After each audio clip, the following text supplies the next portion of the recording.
trying to make chicken salad out of chicken shit, and it was just awful. I've turned chicken salad into chicken shit. I will continue to do so. Making chicken salad out of chicken shit. Make chicken salad out of chicken shit.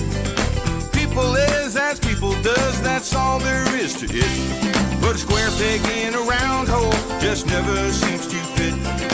This is Bianca Belair. Hey, this is Kevin Owens. Hey, it's Seth freaking Rollins. It is the man, Becky Lynch. It's Rhea Ripley here, and you're listening to Wrestle Radio Australia. We are live around the country. Welcome everyone to your longest running Australian wrestling podcast. This is Wrestle Radio Australia. This is Making Chicken Salad, the show where we look at all the news from around the world, and most importantly, we review great Aussie pro wrestling. I am joined tonight by my co-host, the normal host of tonight. So this show is bound to go off the rails. We're bound to go too long, even though some people say we're already too long. But we're bound to go too long because poor Lachlan is off. Well, he's not poor. Well, he's poor. And he's not poor. He's off on assignment. He's off doing another. And you saw this week, he does great work when he's on assignment. So he's off on assignment at the moment. So to join me now, we have the other two boys from the show. Mr. Jeff Setti, how are you, my friend? Have you taken a fall or are you fine?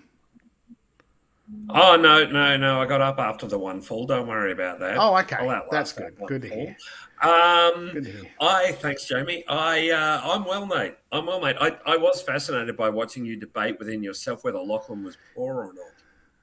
Yeah, it's hard to, he keeps it under wraps.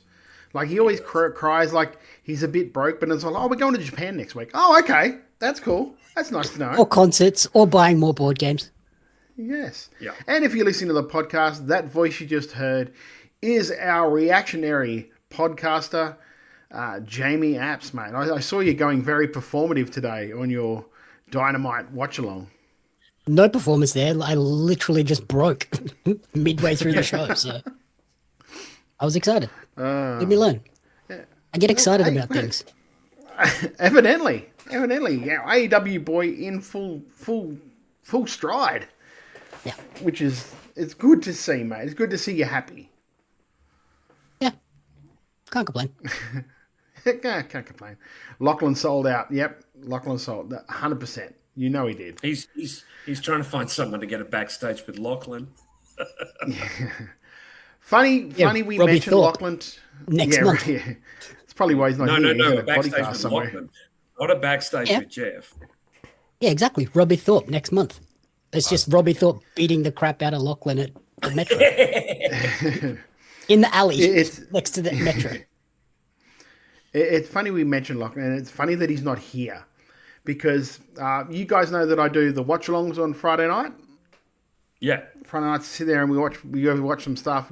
Usually I've got Rosie with me. He wasn't there.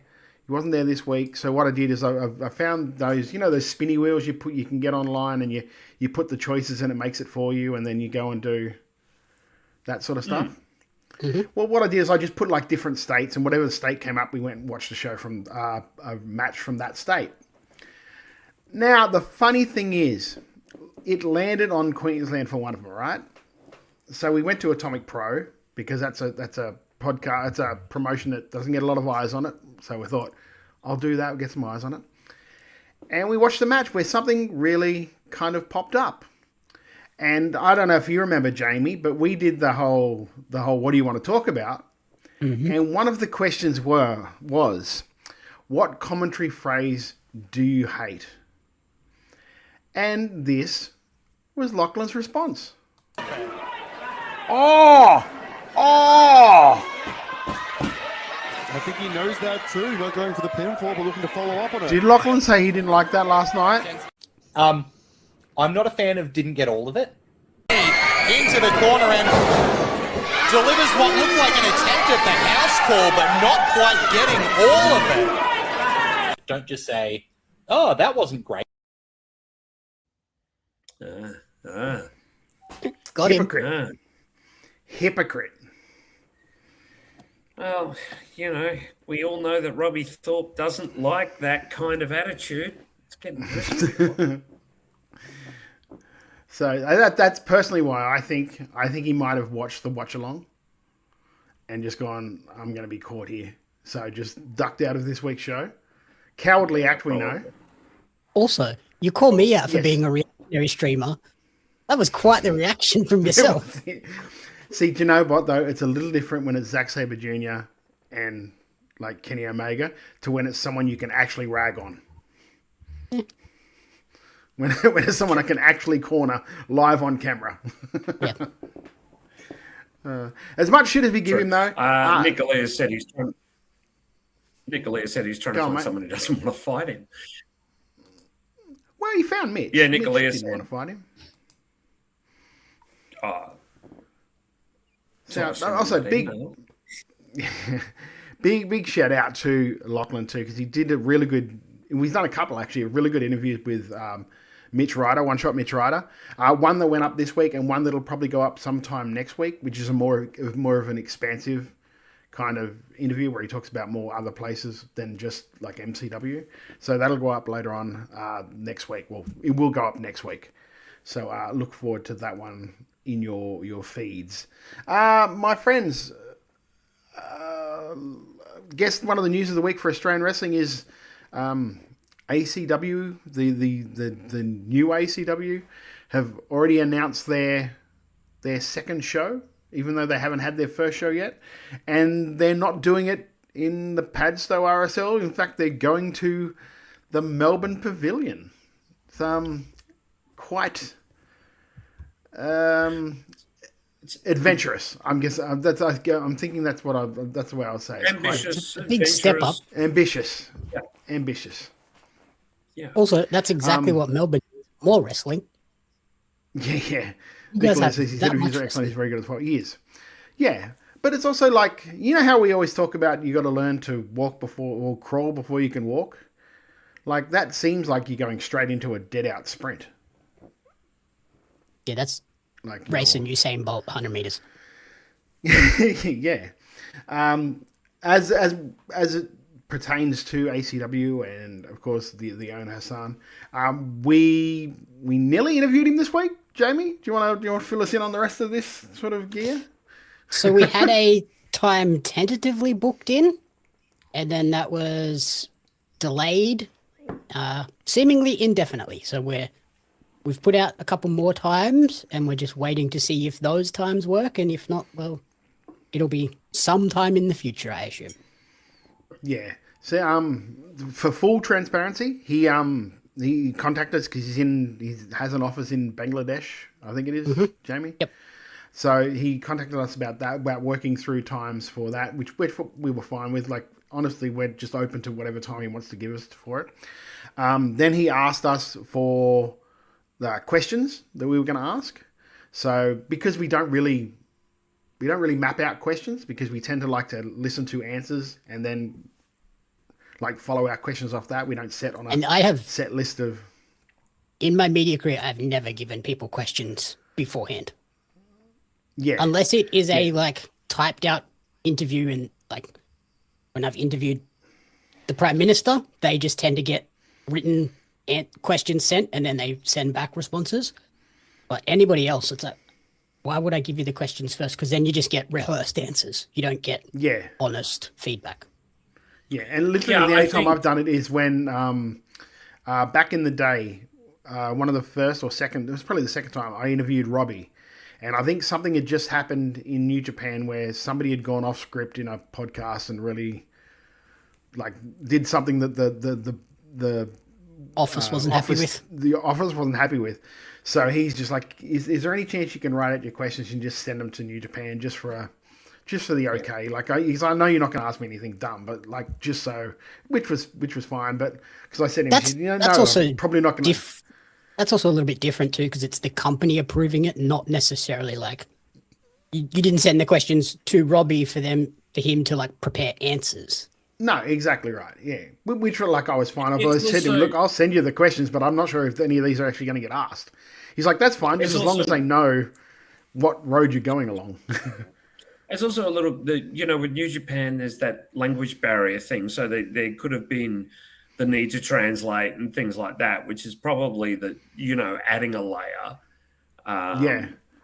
Because, it's not that no one speaks English, but they're going to want to be pretty thorough. If they're going to ask for questions, they want to be pretty thorough. It's a rare thing.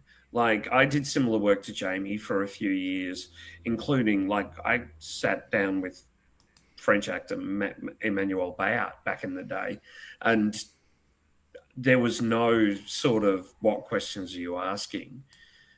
What's the process? It's very rare, really. And as you said, Jamie, it's heads of state and the like, and even the media day a couple of years ago with WWE, it was basically just they rotate around people and rooms and just chat with people.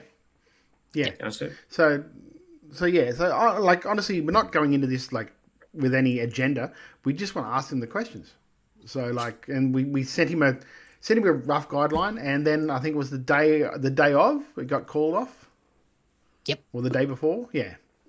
Like late on the Monday, and we were due to interview on Tuesday. Yes.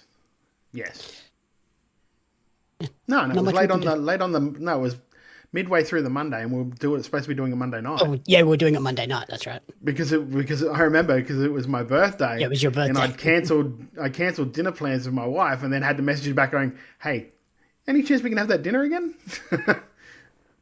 Yeah. Oops. I mean, and happy birthday, Todd. If Lachlan was here, he'd sing it. But that'd be wonderful. See, there is one upside with him not being here. So yes, we are hoping, because we just want to like have an honest dialogue and like be completely above board about everything. And that's the one thing. You can claim that we're many things. Like giving people a fair shot is not one of them. Like you can't claim we don't do that, because like he has a platform, so he's very welcome to come on there. So. Macho Man Any Savage says, I've run promotional events where I didn't give our paid speakers the questions beforehand. Well, of course. Nicholas, I'm generally hoping this proves me wrong and the shows are amazing, but there's some very talented people announced for the shows. Well, just the show. There's only been announced for one show just yet. I just want to see some actual substance. So yeah, some very their spelling's atrocious, but everything else seems pretty good. Yeah, and like the main things we're looking to ask are like the legitimate questions that you're seeing posted under every post that they put up on socials. There's always the same sort of half dozen questions that are underneath, and that's kind of the direction we're taking. And the response is, "Are you keen for tickets? I sent you a DM." Yeah, all the time. I mean that is an automated response, but it is what it is. Yeah. So. That is where we are with it. We hope, because like I said, want to give them a fair shot, want to do all of that stuff. Like, if it ends up being great, that's awesome. It's somewhere for people to work and earn some money. That's always good. Like, more places for people to work and get their reps in, and like a good promotion that is going to pay for like the proper thing and all of that is great. So just that on the table straight away. We're not trying to like stop something before it starts, but just as long as it's like, we just want to know the stuff. I guess it's the most easiest. We just want to be upfront with everything. So, Nicolea says, I just go by the idea that if they run in Melbourne and shit the bed, they will have a flow-on effect of hurting shows that have built momentum through extra sustained work. Apparently, this makes me a mark, according to AI Slop. Yeah, well, you know what it is. It is. Well, look, and I said to you boys off live stream anyway, that he seems to be booking these shows, or at least marketing these shows to boxing fans. So we will see how that strategy works, because it might turn over some money, but I don't know what it will be like as an actual live event. Do you know what I mean? Because like notoriously, those boxing shows don't exactly have the best atmosphere during the matches. No. And like, it might draw a crowd for that first show. The big question then is how many come back? Well, not even come back, because how do you have them come back when it's in a totally different state? Yeah. But like the next time they're in Sydney, how many of those people go to that first Padstow show go, oh, this was really cool, I want to come back? Yeah. Which, like, I hope it is great, and I hope they do, and all of that that good stuff. I'm looking. Yeah, forward, there are a I'm lot of just questions in the air. I'm just looking forward to Clash in Bangladesh. Anyway, shall we review a show? We'll be on national TV over there. They're cornering that market very smartly. Let us talk about the show we're talking about. Mayhem Pro, New Wave. This was up a couple of weeks ago, but we had other stuff we couldn't really get to. So we just thought we wanted to review this because it kind of followed on from the last Mayhem show that we did talk about. So, and it was also, I think it was the opening of the new Relentless Gym. Yeah. Yes. So that's where this they're in Mountain. So that's where this show was held from. And it opened up with Sid Parker defeating Jab in what, I think was the squashiest squash I've ever seen someone that high up on the card take. I don't know what you think, Jamie. Yeah, the main thing I wrote down was this was more of an angle than anything than like a match. It was kind of just the resurrection of Sid Parker, and they obviously, being a resurrection, he had to come out looking really strong, and I'm shocked that Jab got beaten so definitively so quickly. Yeah, I kind of thought you would have put someone if they had, I guess if they'd had a fourth member of the cycle to put him in there, just so it's not like the big guy. You're not taking down the big guy in the first 5 seconds the way he just obliterated Jab. Jeff, what did you think, mate? I agree. As you both know, I'm a huge fan of Jab. I think the gimmick is just so good, and he's really good at playing that role. He is an actor, the gentleman behind Jab. Jab, it's got to be leading to something. There's got to be another shoe to drop in this, and that's why I think I'm a bit forgiving of it. Although I would have, they made Jab a bit stronger than this. Yeah, that was my main thing. It was I don't even think he got any offense in at all. Did he? Not really. No. Yeah, there just needed to be that little spot in the middle where it's oh no, Jab is still Jab, but I imagine it's kind of maybe them tearing him down to then build him back up as maybe a baby face rather than the heel character that he's been playing. Yeah. Bloody DJ says, I love the coffin gimmick. Don't see it enough these days. Well, it's very reminiscent of the fact that it was a rebirth kind of deal. Nicolea, I think this angle ties in with the other two cycle guys, that the facade of Jab is slipping and now he's just James. Yeah. Nick also says there was a scene where Jab reacted to Sid like something from a horror movie. 100%. That was very much an Undertaker, like Randy Orton, Undertaker feud type look, if you remember that back in the day. Moving on from that, we had... I'll just get rid of that. Sorry, I have to do everything right now.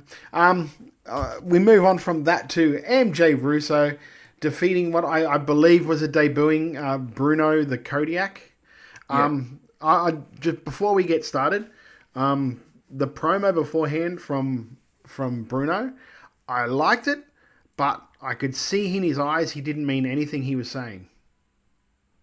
And I know that's just a product of being green and being new to sort of promos and that sort of stuff, and probably still working out the gimmick. But it's just one of those things, I think, just to note that you can tell when somebody's saying something and they don't believe it, you can tell it in their eyes, because their eyes just don't look like they're performing the way the rest of their body and mouth is. And it's something straight away I was like, oh, he doesn't believe a word he's saying right now. He's it felt like lines. This is something he's been practicing in his head for the last X amount of months, and he's going to get to say but it. I did like Russo's promo, though. I thought Russo gave a really nice promo. It kind of it made him look heelish and credible. Yes. I also think nice work. I think the Bruno thing is cool, but I would have just called him Kodiak. Yeah.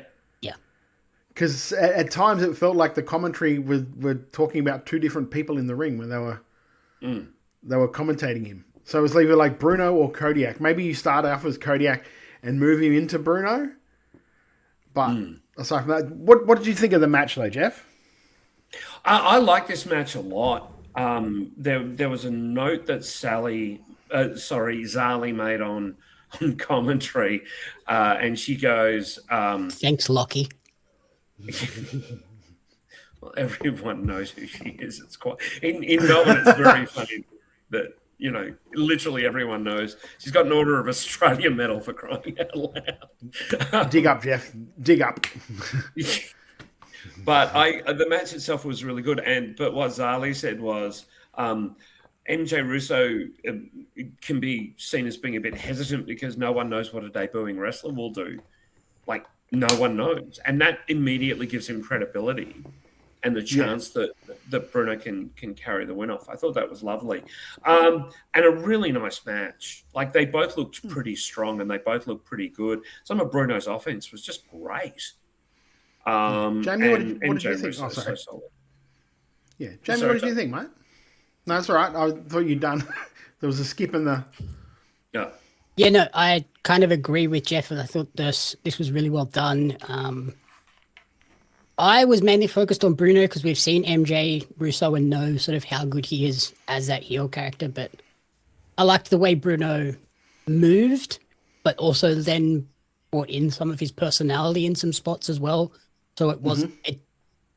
It didn't feel like a debuting person where they're just focused on get the moves right. He still got the character across as well. And then there was a kick out spot when he was right next to the ropes. And I loved that he kicked out. He didn't just grab the rope that was right next to him, because it's that like highlighting the inexperience factor of I just kick out. You don't think about where you are in the ring. So I thought it was a really good debut by him. My one concern with that gimmick and character, though, is visually with the sort of the singlet and the bear mask when he came out to the ring. It's very reminiscent of Bear Bronson, who is on TNA and was on AEW. It's like a little bit too close for my liking of like a gimmick that's kind of already on TV at the moment. So maybe some tweaks there would work well. Yeah. The only thing I don't like about those gimmicks, and not him in particular, but I remember years ago there's a wrestler. I don't want to say his name because we have a history. Fuck it, I'll say his name. I saw him when he was debuting, and like his name's Gator, and I was just like, you realize there's no Gators in Australia, right?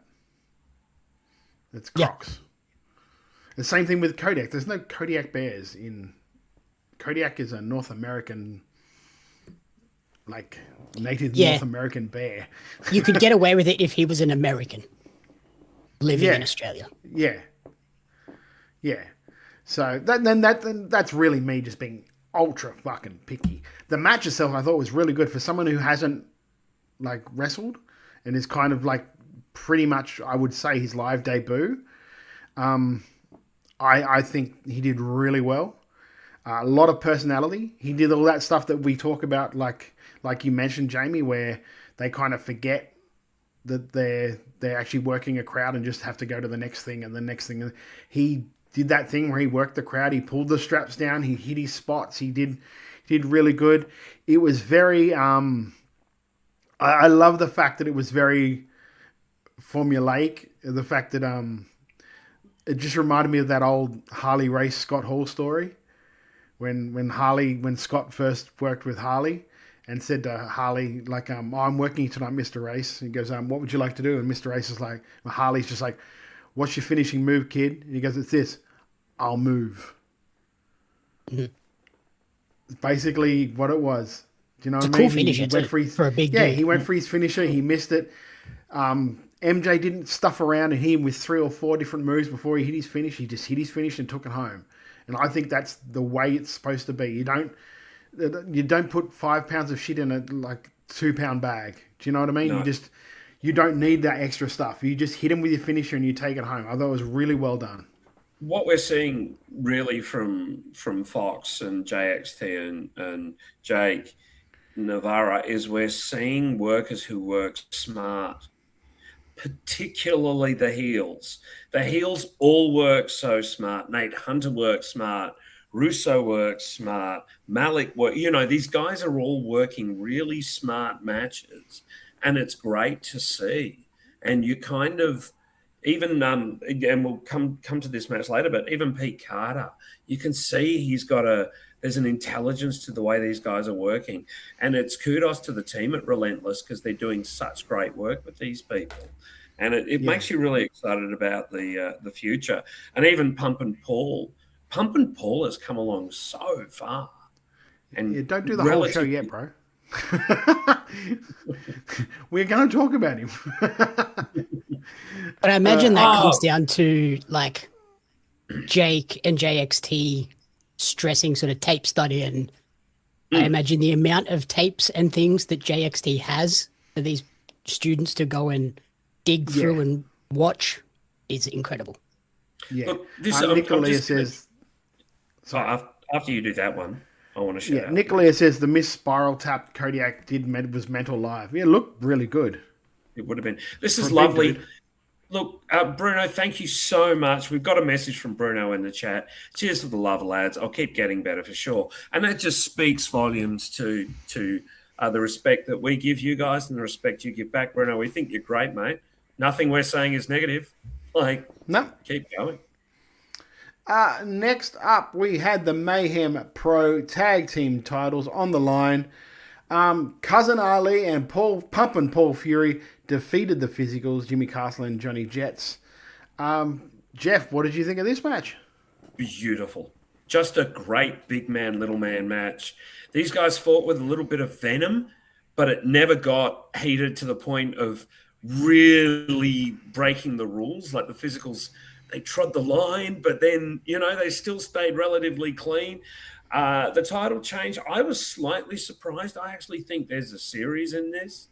They could do 2 or 3, in a run with the Physicals kind of treading further into the heel territory by bailing mid-match in the first match, sneaking a win in the second, and then Ali and Pump and Paul, get the win in the last. But, this might be the swan song for the Physicals as well.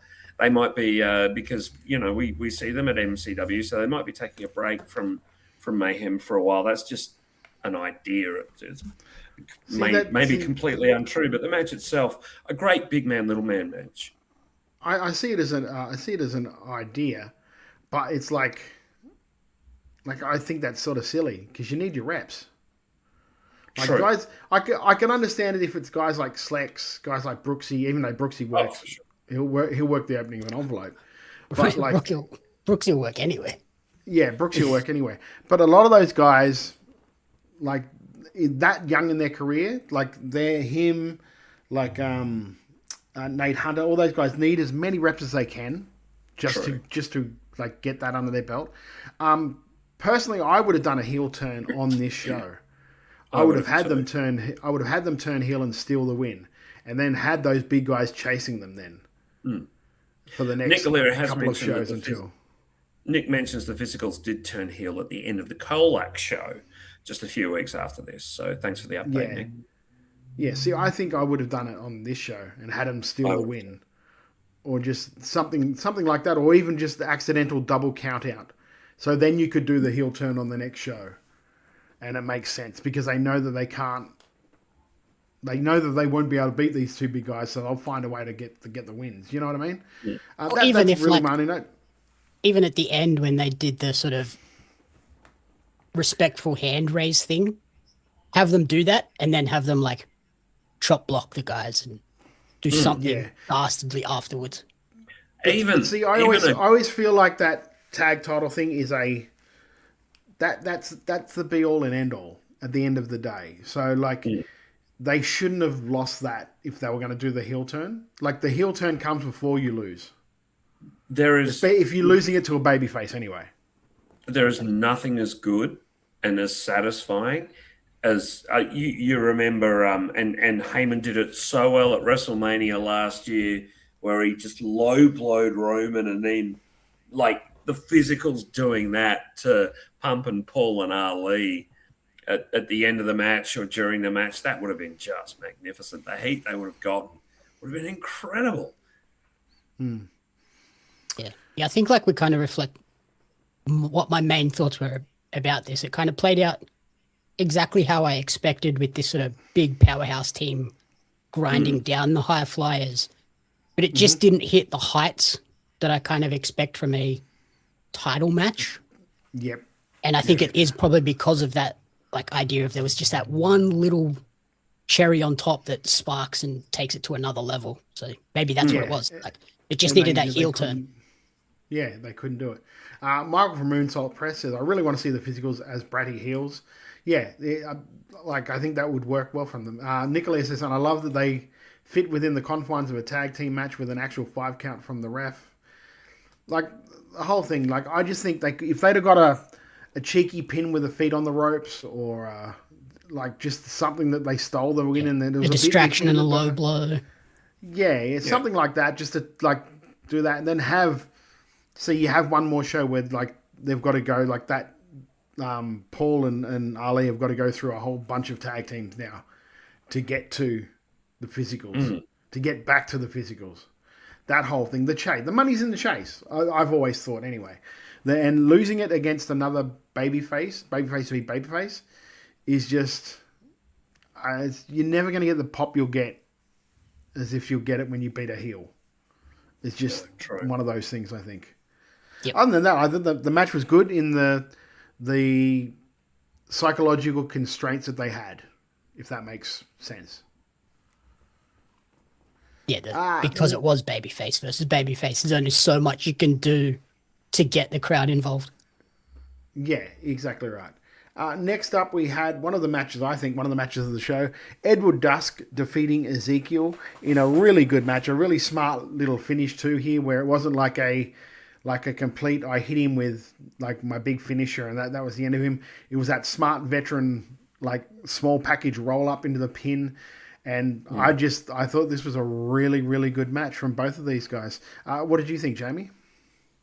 Yeah, this was probably my second favorite match on the show. I loved how early on Dusk sort of showed an urgency against Ezekiel, which is kind of, you wouldn't expect that from a Dusk match, but that elevates Ezekiel immediately because it shows how much Dusk views him as a threat. So he has to like try and get through this as quick as possible.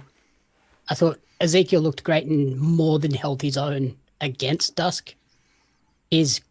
Ezekiel's ground and pound forearms looked vicious as all heck. So I thought they were really cool. My one thing is I would have just liked a little bit more anger from Ezekiel and fire in that sort of post-match bit where you've just been kind of rolled up and the win has been stolen out from underneath you. And he just didn't look as angry or as upset as I would have liked. That's the one little thing that I think would have just lifted it that little bit more. Okay. Because he kind of just got up and rolled out and walked away. I was like, oh. Yeah, he did. Yeah, but he did do the cool Kane exit. Yeah. So, Jeff? Look, this was great. Dusk is so good, and Ezekiel Magnus is definitely someone who is on the improve so quickly. Like he's getting it really, really quickly. You're right, Jamie. I also made the note that those ground and pound elbows look sick, like really, really good. And his physique's looking good as well. Like the arms have definitely built up a bit and the upper body's looking strong. I thought this was terrific. I actually, my equal match of the night for me. I also liked the finish. I'm not always a fan of a roll up out of nowhere, but this was smart. It almost built to a roll up, if you like. Yeah. And I don't think that that's something you can often say. I thought this was terrific, and both guys worked really well. Also, do you remember when we talked about him in Magnus in MCW? My main criticism was I thought it was dumb everyone was treating him like he was a 400-pounder and couldn't lift him, where that wasn't the case with Dusk. It was just like leverage, and that's what was stopping him from doing certain things to him because he was just too tall. So that's what I mean by that's what I meant by that criticism. Like where Dusk went into it smartly, where he couldn't do these sort of things. I thought that was brilliant. Michael from Moonsault Press also brings up a really good point. Dusk calling Ezekiel Magnus was so good. Calling him by his name instead of the name given to him by Jab helps Adelaide, especially when you add in what happened with JXT later on in the night and at the start of the show. It's that whole thread going through this show, which I thought was really good. Oh, the cycle storyline throughout Mayhem's history has been kind of the biggest thing with that company for a long time. Yes. Yeah. Nicolai also said, I like that Magnus / Ezekiel wrestles different to a traditional giant. Being a striker with range is interesting and not something really done much right now. Because being a giant is cool. Being a giant traditionally means you're also a bigger dude, bigger. Like you're 120, 130 kilo. Yeah, exactly. So bringing that different thing to it. I liken him more to a sort of a Big Cass or a Test. That sort of he's got the height, but he's not. That's why those guys are never called giants. You notice they're never called giants. It's he's 7 foot tall, but he's not a giant because they don't have that the girth. Even to an extent, Nash was a big man. He wasn't a giant. And I think Nash's gimmick was calling himself a giant because he wasn't a giant. Yeah. For the whole thing with Big Show. You're not a real giant, I'm a giant. Yeah. I think that's where Ezekiel's Magnus's point of difference comes in. I'm excited to see where he goes. I think he'd have taken a lot away from this match. I mean, anytime you wrestle a pair of hands like Edward Dusk, you're learning, you're taking things away from it because he's so damn good, and he's especially good at psychology, which is a rare thing. To be that good at psychology is just amazing. So some of the people that Ezekiel and Isaiah have been teamed with in terms of opponents in Dusk and JXT, and then mentors with Jab, it's holy cow. You are learning from probably the 3 best people you could choose in Melbourne at the moment. Yeah, for different things too. Yeah. For completely different things. And also considering the amazing mind of Jake Navarro's not far away either. And Sid's working there for Ring Finesse. I mean, God. Sid was there. You're going to learn to Sid train. The cycle. Go to Relentless. Sid was in the cycle. So, I mean, he was there with them. Yeah. So... I can't think of a better school in Victoria to go to if you are trying to pick a school in Victoria. Well, a school that's being taught by actual, workers, current workers. Because I know there's some schools that have probably got some good teachers and all of that. You've got Vicious Pursuit with Carlo and that, but actually working all the local places around. And I think it's just a rounded school as well. Because you've got the character stuff, the in-ring stuff, the psychology stuff. I don't think you could pick somewhere better. No, 100%. And also let's not forget PCW on the other side of town are also very that's what I mean. Michael said Jake Navarro also went to WWE PC specifically to learn coaching. So there you go. I mean, that's if you want to learn, you learn from some of the best. And that led us into the Mayhem Pro Internet title, #1 contenders Mayhem Mosh Pit. Wow, Lockie would have had a hard time saying that. Blake Malik and the Musketeer defeating Anth Kava, Killian Bates, Matt Farrow, and TJ Wilde. Jeff, what did you think of this, my friend? I'm joined by the aspirationalist, easy for me to say, Lockie Hendricks on commentary. I thought the match itself was really, really good. I think Lockie was a bit too funny on commentary for his character. There were times where he was genuinely making me laugh, and he's supposed to be an evil heel champion. He shouldn't be doing that. He made me laugh, but I still wanted to punch him. Oh yeah, he's still a great character, but I just found him quite funny. The match itself was really, really good, especially for a multi-man match. Sometimes these can fall over. Cava always looks fantastic. It's Matt Farrow is getting a push, and it's great to see. I think that he's got so much upside. TJ Wilde was great. Killian Bates was great. And, of course, Malik and the Musketeers joint winners kind of makes you go, wait, what?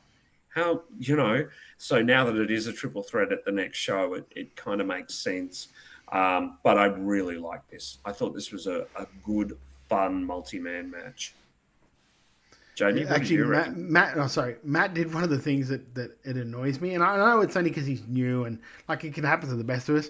When you duck something that's not being thrown. Yeah. I reckon I saw him once or twice just duck clotheslines that just weren't there. Yeah. I'm like, bro. But then I wonder if that's his fault or if that's the person that was supposed to be throwing the said clothesline. Do you know the problem with that is it's going to always look like him. Yeah, it makes you look like the idiot. Yeah. It's kind of that gimmick where you do like, there's like a traditional prank you can pull on people in battle royals or rumbles, is when you put somebody up on the second rope, and like you hit them a couple of times and then say like jump off on me, and then you just walk away. You Samoa Joe them. Yeah, pretty much. You walk away before they even get a chance to judge. So they were selling. They look back and you're just gone. Like, son of a bitch! And you just got to awkwardly get off the turnbuckle. You do bring up a good point, though, Todd. I mean, I did note a couple of times that happened, but he's still so young in his career. Oh, it's also there's 6 of them floating around the friggin' ring. I just found it funny. Yeah, this has got to be a tough match to kind of work through. There was also that spot where I think it was Matt went for that like run up the corner and dive spot and kind of lost his balance and fell back into the ring. I hate when the person just redoes the move. Yeah. Like, pivot, do something similar but different. Like, all he had to do was like slingshot over the rope. Yeah, come off the ropes and tope or something like that. Don't do the move again, because like if I'm in a match and I see someone doing that and they miss it, I'm not going to stand there so they can run back and do it anyway. I'm going to go somewhere else. Yeah. Did you see that? He nearly jumped on me. Yeah. But he did the like run up and then fell back and then was standing like right next to the ropes with his hands on it. Like just jump and slingshot yourself over. Yeah. Because they're all right there anyway. They can still catch you. It's just going to be slightly different. Again, that is just like, I guess that's just experience and time. Absolutely. But let's be honest with, I've actually seen matches. I think it was Jade Cargill's done that in matches.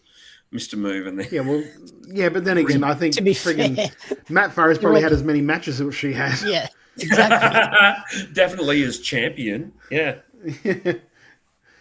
What did we think of the two guys that won this match, considering it is like the internet title is their main title?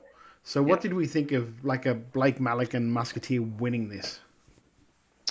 I like the Musketeer being one of the two because he does get big reactions. Blake, I think it's like we're elevating to that level. Yeah. I liked that it was them and not the obvious option of Ant cover. Mm-hmm. And I loved the 2-person pin thing. I thought that was a unique way to get out of this and move it forwards without it just being Ant. And I think, I mean, like, Cava's a bit of a veteran now, let's be honest. He's been around since after COVID, so, or maybe just before. So I think that, he's got some runs on the board now. So I think that him being there is to help, work with newer people and elevate them and get them in the right mindset. And I think as such, he's doing a great job. I like that. I agree. I like that he didn't win. And I really like Blake Malik. I think he's beginning to be onto something. His moveset's so good now. And the guitar gimmick is kind of different, especially for a heel. Yeah. And I liked it, like, the double pin thing plays into... It was a great way to get Lockie to then cut a promo for the crowd to hear, not just us on commentary, because you hear how annoyed he was on commentary to say not only one person can win, but then he has to go and convey that to the audience live in attendance. And I thought that was a nice way to do that. And of course, Lockie is an acoustic guitar guy. Like, I feel like he's the kind of guy that just whips out the guitar at a party, and you're like, get lost. We're playing classical gas. When he said something like, someone said something about Blake Malik, and he goes, "No, I like jazz." Like, you're not supposed to be that funny, Lockie. Such a hipster. Nicolia says, I think Musketeer being in the match is nice as it ties into his story with Orderman, saying he's too much of a nice guy to get the job done. Yeah. It's like, that's the cool thing about these Mayhem shows. It's letting guys do different things than what we see them doing on Renegades and MCW. Like Renegades, Musketeer is full-blown heel at the moment, but then over here he is potentially one of the biggest baby faces the company has. Yeah, and look at Mitch. Like, you need look no further than Mitch. Mitch, the happy tag babyface guy in MCW, is an uber heel here. Like, he is and really good at it, and clearly having fun. It's great. Yeah. Next matchup was very clearly a teacher bringing in one of the rookies and having a match with him, and really doing the best he can to help this guy into more of a role of a professional wrestler. It was Jake Navarro defeating Pete Carter. Pete Carter getting a nice old touch up too with that bloody nose or bloody mouth by the end of it. So I missed how that happened. How did he do that? I didn't see it either, to be honest with you. I think it was a knee. It was one of those knees, because Jake threw a lot of knees, and I think it just happened. But Pete did a great job. At one point, I was like, "Oh my god, his face has exploded." Yeah, see, I didn't even notice it until after Jamie had came in the ring and like picked him up to celebrate. And I was like, "Oh, he really got busted open there." Yeah, I liked it though. I thought it like that took it to another level of like violence that like cements Jake as a heel too, because it's like, this guy was a referee on the last show, and you are destroying him in a way that was probably unnecessarily violent. So I think that works well in terms of making Jake a heel, but also it's gonna really push Pete into being a very sympathetic babyface moving forward, with potentially a hell of a backup monster with him now. It's also Pete's hope spots were really good. Like, you know, a few of those hope spots he had, particularly mid to late match, were really, really good, because he came out and I thought, oh, this is going to be quick. I don't want to show. But no, he actually really hung with him, and Jake made him look like $1 million. Jake looks like a monster. You're right. He looks like an absolute killer. And the bloody mouth adds to that. Fantastic. Great work. Yeah. Also, at the end of this match, Jake went into sort of like attacking folk. He grabbed the kendo stick, I think it was. Yeah. Grabbed it because the kendo stick was a part of the match, of course, during it. And then Jamie Tagliatesse came out and stopped that real quick. So leading to, I guess, I don't know if this leads to just like Jamie and Jake at the next show, because I haven't seen what happened at King Colac yet, or the Colac show. So I'm not sure what that was. So please, if someone has seen that show, you can let me know, of course. Yeah, I love that debut for Jamie. Like, it made him look like a very intimidating monster, but still babyface. And like, again, it's cool to see people having opportunities to do different things, because we've seen Jamie on the last couple of PCW shows as big monster heel, and now it's big monster babyface. Yeah, exactly. Pete Nicolau says, Pete being the ref in the match Jake lost on the last show gave Jake a reason to be angry and violent, which made what could be a generic student debut make someone. Yeah, exactly, 100% right. Yeah, I can't spell it, but the guy from New Zealand was huge. yes, he is. He's a big boy. Jamie faced heel JXT at Colac. Really good. How does that make sense? Make this make sense to me. Yeah, isn't How does heel JXT advise JXT. them? JXT a heel? Oh, and by the way, JXT and before we forget, JXT and his wife are having a baby girl. So congratulations on behalf of the show to JXT and his wife. Yes. I think you they could treat have had a Kolak. match, but Nick, I think they treat Kolak kind of like WWE used to treat Canada. is it Montreal? Kolak is like Bizarro Land. Kolak's Montreal. We used to say that about Toowoomba. Toowoomba is Montreal. can you confirm that, Nick, or is it just like a show by show thing? Yeah, it just kind of seems that way for the Kolak shows. It's like, 100%. oh, this is weird. Yeah. Kolak, yeah. Kolak is Mayhem's Nick's Bizarre just- World. JXC is always a heel there because they hate him no matter what. Yeah, that's fair. Thanks, mate. Next up after this, we had Kano and Sketch defeating Nate Hunter and Roderick Matthews in a match that really was sort of designed to set up the Mayhem Kolak show. I thought that Roderick and Nate were a really good little tag team in this one too. Like as a heel tag team, they're literally a team. I could see them doing like a match or two in MCW as a team because they've just got that. It felt very early Brat Packy to me. I don't know if that's the same with you, Jamie. Yeah, I would also say I really enjoyed the Kano and Sketch tag team. So I think both teams came out of this looking stronger than I anticipated. It kind of felt like going into this, it was two thrown together teams, but then we came out the other side with kind of two made teams, and I really like that. Yeah, Yeah, Jeff, what did you think, mate? I agree. I really like Kano as a face.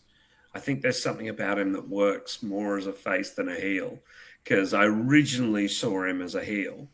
But he's doing great work. He's looking good. Sketch as a veteran hand to help Kano now is a great idea. And you're right, Nate Hunter and Roderick Matthews were so good. Nate, he's got it.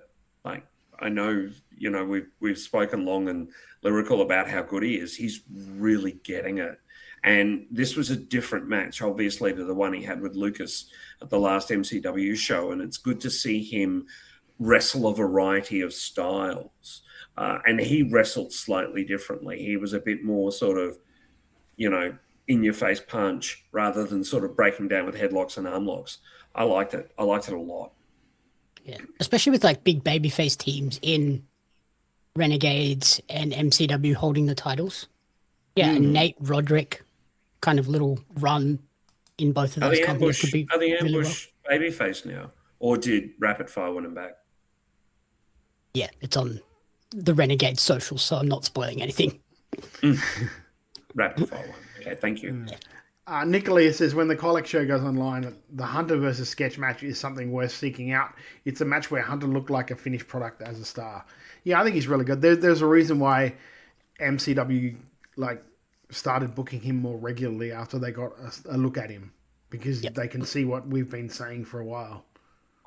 I tell you what, the heat he gets is pretty incredible for a newer wrestler. It's really good. I said to one of the people behind MCW a couple of weeks ago that they've really got something special with him. They've really got something with him because he's getting such incredible heat. Yeah.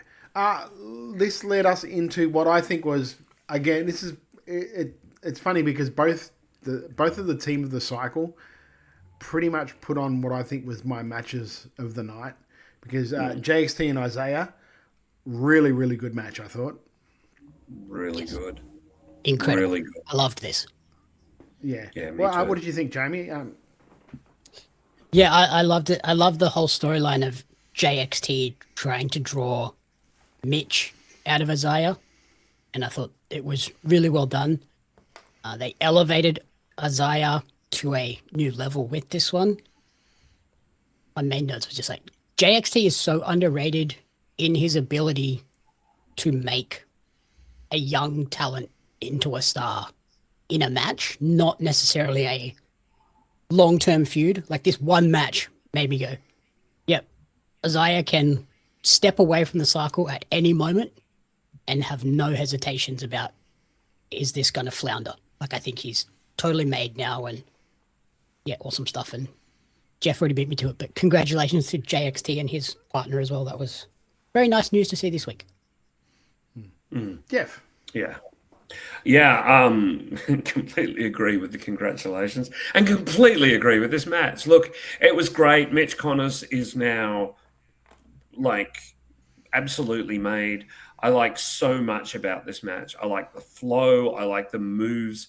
I like the fact that Isaiah had to pull out something remarkable to beat JXT, but then JXT showed a kind of respect afterwards. Like, it showed. So much to like. So much to like. I liked Jab coming out and trying to get Isaiah back, and Isaiah just walking off by himself. From a storyline perspective, that leaves so much and so many possibilities. And Isaiah did it perfectly. He didn't look confused. He just looked kind of, fuck you both. I'm going by my own path. And it could get really interesting and really inspiring. I like that. And as you said, Jamie, the match itself was so damn good. Todd, I will say I probably would have liked JXT to sell a bit more. At the end part? Yeah, the end, like the promo, it was like he hadn't even had a match. Yeah. And he literally just lost. So maybe sell the fact that you got beaten just a little bit in your promo.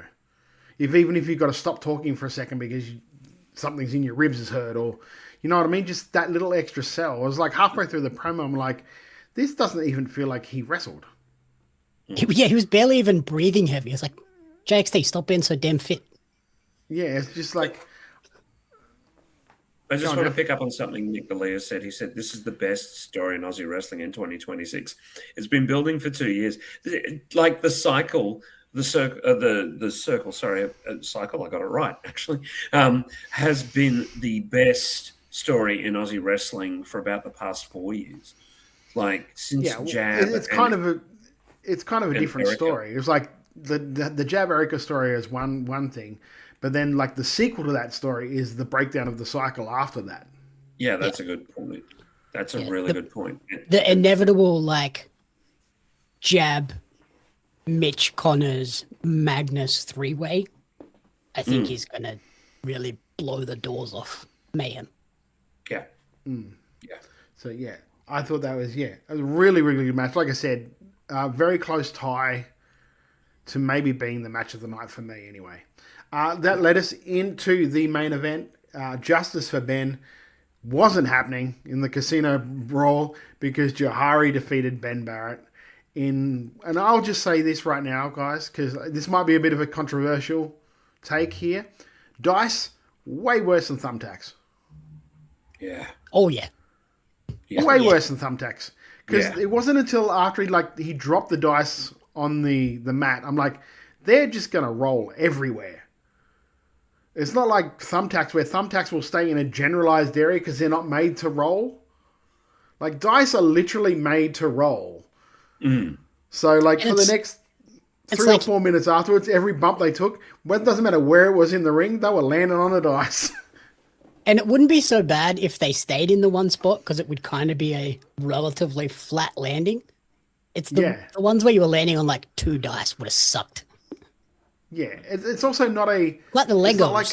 Legos would it's suck so bad. But see, Legos are sharp, and they don't roll. Yeah. Whereas, like, the dice have got, like, a rounded edge, but it's just that dull pain that fucking hurts. Yeah. It's like the sharp pain you get over with because it's like, bang, oh, shit, and then that's it. That dull pain where you just get, like, you're sitting on something and you're constantly landing on that shit because it's everywhere in the ring... would have just done my fucking... I would have had to, like, somewhere try to sneak a word to the ref. Can you just kick those fucking things out of the way, please? Yeah, Todd's just, like, running around the ring, just, like, sweeping his feet the whole time. Like, move these things. Yeah, I 100% would have. I would have just shuffling around the rest of the match. Yeah. I actually thought the match was pretty good. I liked it. I think the feud's got to end now, but it was... like, as two kind of newer workers, they really caught a good pace. The bit of blood was good. Jahari looked like just mainly red, and with his hair, with the dreadlocks, it looked amazing. It looked so good.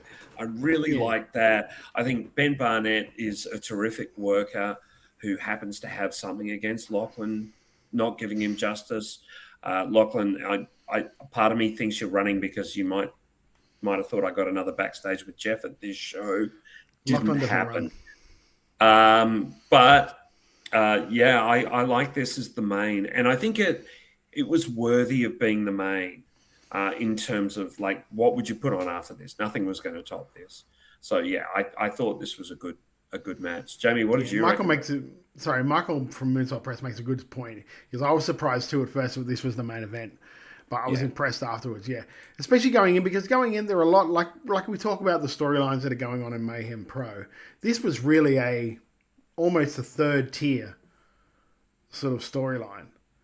So when you're looking at it, you're like, well, I probably like coming into this match or this show, I probably would have been like, I kind of might have put the tag titles on last year because it's a legitimate title match. It's something like that. But I think they held their own. Jamie, what did you think, mate?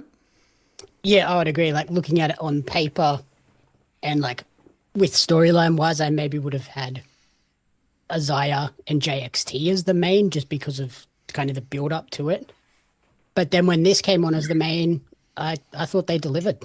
Like the casino brawl part of it was really fun. They had a lot of fun twists on spots, which were the poker table instead of just a plank of wood or a table. The dice, obviously. I thought they did a really good job, and I thought they both came out of this looking like main eventers, not guys that have just been put into this spot because it is the gimmick match, which it very easily could have been. Like it could have been like it's AEW's lights out gimmick match. It has to be at the end of the show because it's not part of the show type deal. But yeah, it was a solid main event. I also like how they've sort of successfully moved Jahari away from the cycle angle to let the other two guys like Ezekiel and Isaiah get that moment of making their names. Because like going in, Jahari and Sid especially already had a name. Jahari sort of had a name by association, but sort of had a fully formed gimmick and name and a reputation. Whereas like I think it's a smart move that they've successfully moved him away from that, getting caught up in that web to like forge his own path, which I think is really good. Nicolai says Barnett actually getting to be a monster in the match was cool. He's deceptively imposing, like 6'5", 6'6". That's a big dude. And they both have really good looks. Like Jahari just looks like a star. Like he does. He physically looks fantastic and he's really unique. So he looks like a star. And Ben Barnett has the character runs an issue of being faced before its time because it is such an entertaining character. So, this is just a piece of advice, Ben. I'm a fan, but if you want to stay this character, make sure you retain some of your heel mannerisms and tactics, because otherwise the crowd will boo you before you want them to. They'll start cheering you, before you want them to. So make sure you do. But yeah, really fun, and got a nice reaction at MCW a couple of weeks ago as well. So, and that's the third or fourth time they've used him. So he's clearly they've clearly got something in mind for Ben. Yeah, I do like the fact that, as was said in some of the comments about and you said too, Jamie, the theming of the weapons. I do like a good theme, to the point where I kind of, instead of pulling out a kendo stick, if it was like a croupier. Yeah, the craps thing. The dice retrieval. Yeah. See how I knew that word? Smart. Yeah. That's a man that's been to the casino a few times. I lived in Adelaide. What can I say? What else were you going to do? Well, yeah. But yeah, I thought this was a really, top to bottom, as as where it is in sort of like, and this is not an insult, where it is sort of like in the pecking order of Victorian wrestling. Really, really strong show. Really good show to show the future coming through and how strong the Relentless School is and Mayhem is as a tool to bring these guys along, doing just great work. Because I mean, you look at it and just the people that they're bringing along already, or that they've brought along already, really does speak real. Oh, sorry, and yeah, we completely skipped. I forgot to write that down, Michael. The Erica Reed and Fox promo before we wrap it up. What did you boys think of that, Jamie? Jeff. I like the promo. I think that Erica's promo work has really come along in the last probably year, and Fox doesn't often get to do a promo, so that gave it some weight and importance. And what he said was harsh, but you can kind of go, there's the best heels, and Todd, you can verify this, and Foley says that the best heels are the justified heels. If you've got a justification for being an asshole, the crowd will hate you even more.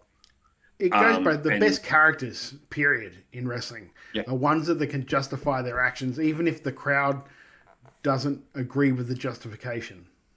Sure.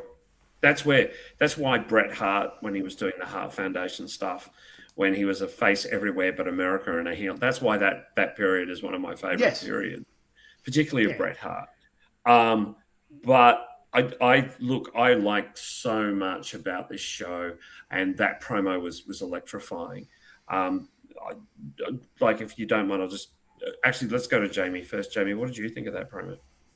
Yeah, I thought it was really well done. I love that they brought in the real elements of the lodestone thing and the people that Eric has trained with and under, and it wasn't just, oh, you were a champion here and you lost. Like, okay, cool.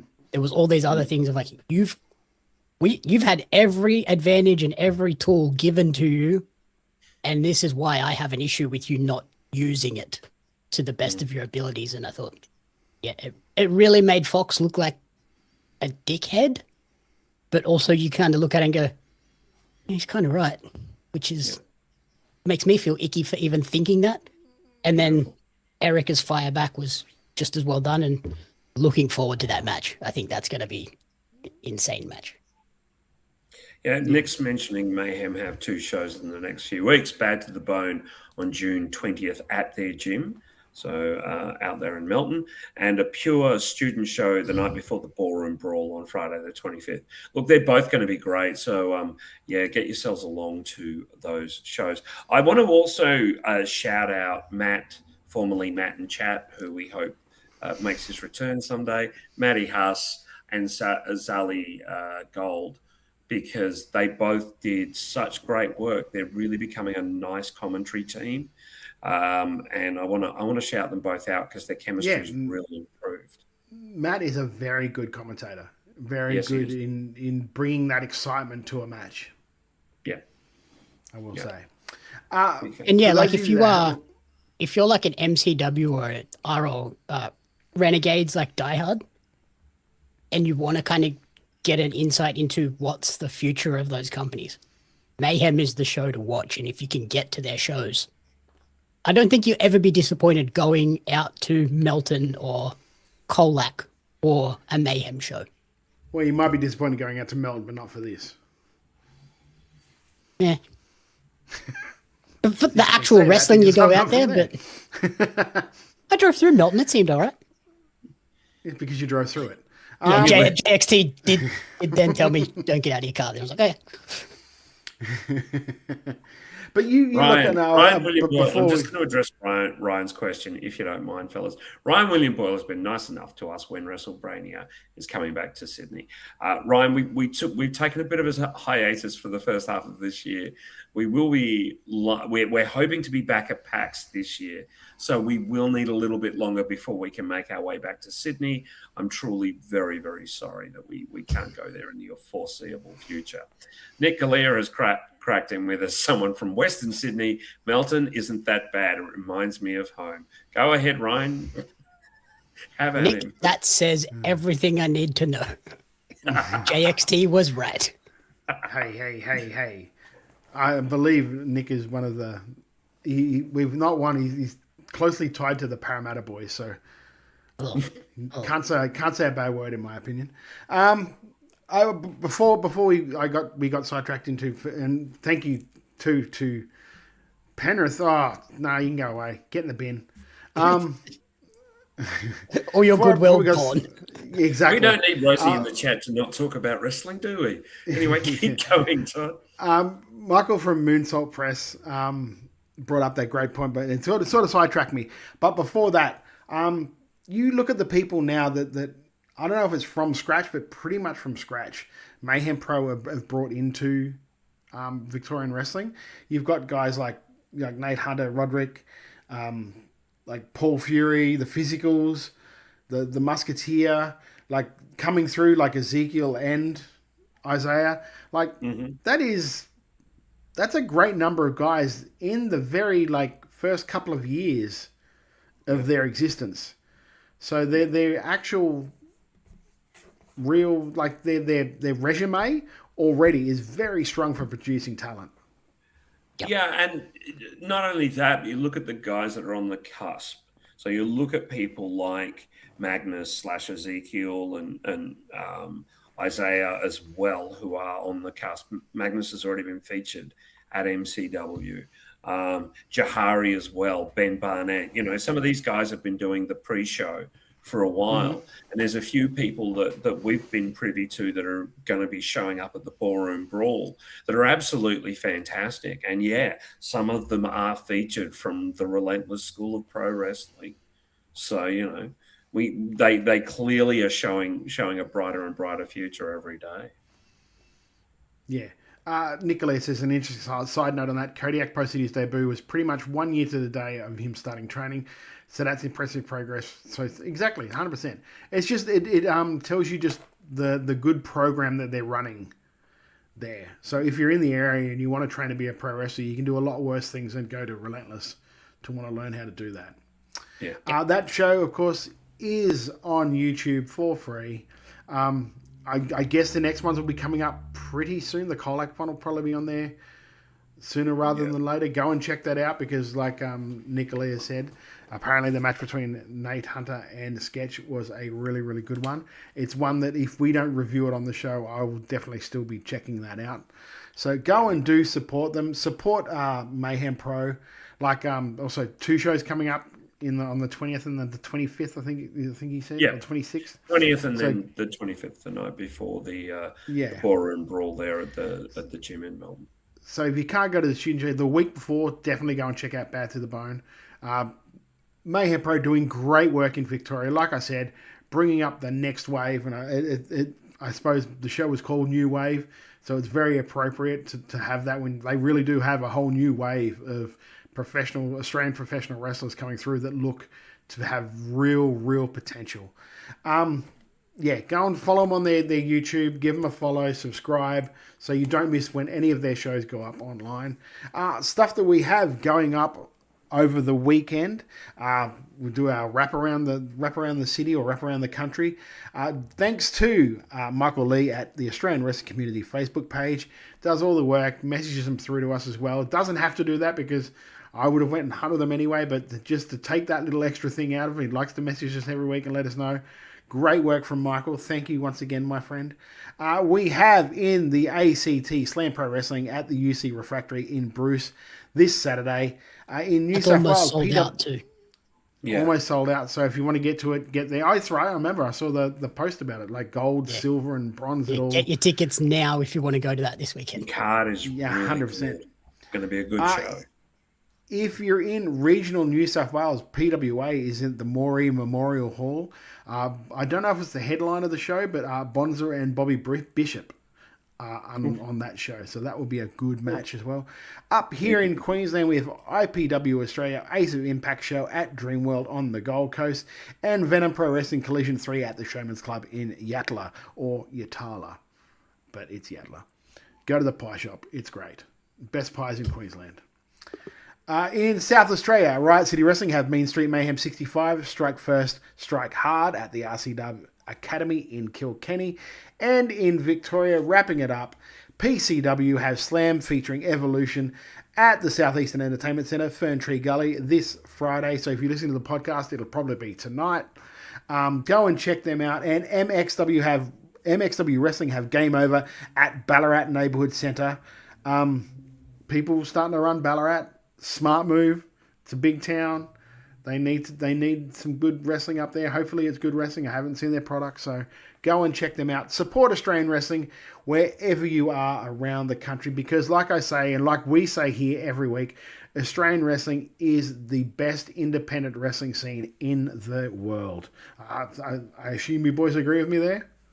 Absolutely, no doubt. We are not the only people to agree with that. No, that is very true. Yeah, we got podcasters trying to horn in on our action right now, Jamie, from other countries. Yes, and also wrestlers that agree with us as well that I spoke to recently. Oh, that's good. That's nice. It's nice to see that somebody agrees with us. It rarely happens. We are going to head to our break now. Like we said, we have wrapped up everything happening around the country. Go and check out, like I said, shows that are around the country. If they're in your area, go and check them out. Support Australian wrestling. We're heading into our break, and during our break, we're going to see a bit of a preview from the chat that Lockie had with Mitch Ryder. And also, Jamie, you have a special little preview in here as well, mate. Who did you talk to? I spoke to the current reigning and defending GHC heavyweight champion, Shane Haste, who not jealous. Also agrees with us that Australian wrestling is the best, and he justifies exactly why. There you go. So we got that. We got a couple of promos from around the country. We got promos from Slam, promos from RCW, promos from PWA, and we'll be back with some international news right after this. See me do the Lachlan. Spot. Slam. Hi. It's good to see me, isn't it? And what's better than myself at the top of the Slam charts, becoming your new Slam Women's Champion? You're a one-hit wonder, MPB. I hope you're ready for Shay Cassidy. See you there. I have that. I can't wait.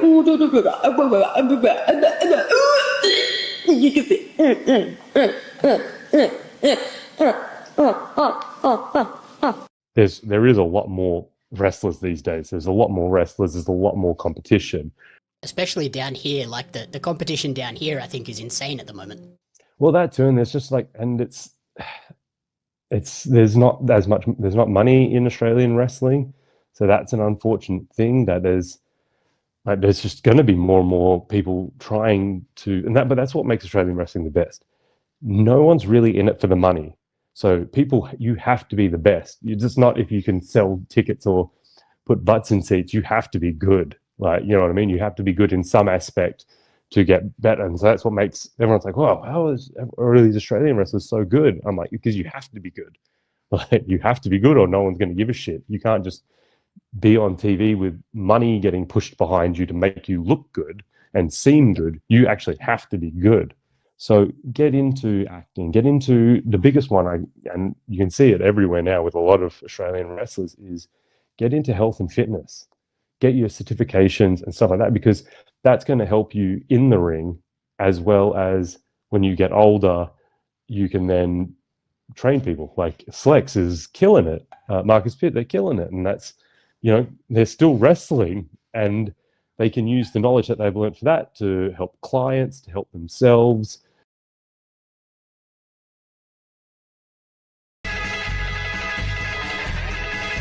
Finally happens. It finally happens. You and me, Jack Bonza. See, I've been chasing you for a long, long time. I've gone to Adelaide, I faced the best wrestler. I've gone to Melbourne and faced the best wrestler. They were all tests. Tests that I proved that I could be possibly one of the best wrestlers in this country. But you are the pinnacle of that phrase. So, a lot of what ifs going in this match. Let's get down to it. What if you just destroy me? Or what if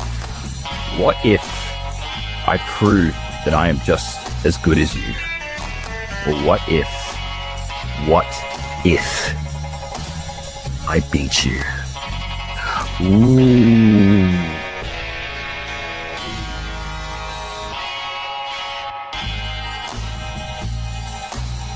Ladies and gentlemen, you want to talk about excitement, then you want to be talking about Riot City Wrestling. Oh yes, some of the biggest names in the great sport of professional wrestling here in South Australia will conglomerate for combat live Saturday, June 13th with a 7:30 bell time. From the Cobo of Kilkenny, the Grey Street Garden itself, the Riot City Wrestling Academy. Headlining this unbelievable extravaganza in your main event is the Ultimate Grudge Match, a vintage hardcore spectacular featuring Old Man Havoc accompanied by his manager Benjamin Rosenthal against his fearsome rival. Some call him beautiful, others call him a brute. He is a bitter old bastard Bob, with Jimmy C in his corner. You don't want to miss the unmissable. It's Strike First, Strike Hard, a Riot City Wrestling production, and it comes your way Saturday, June 13th, live from the Riot City Wrestling Academy with a 7:30 bell time. You can get your tickets now at Eventbrite.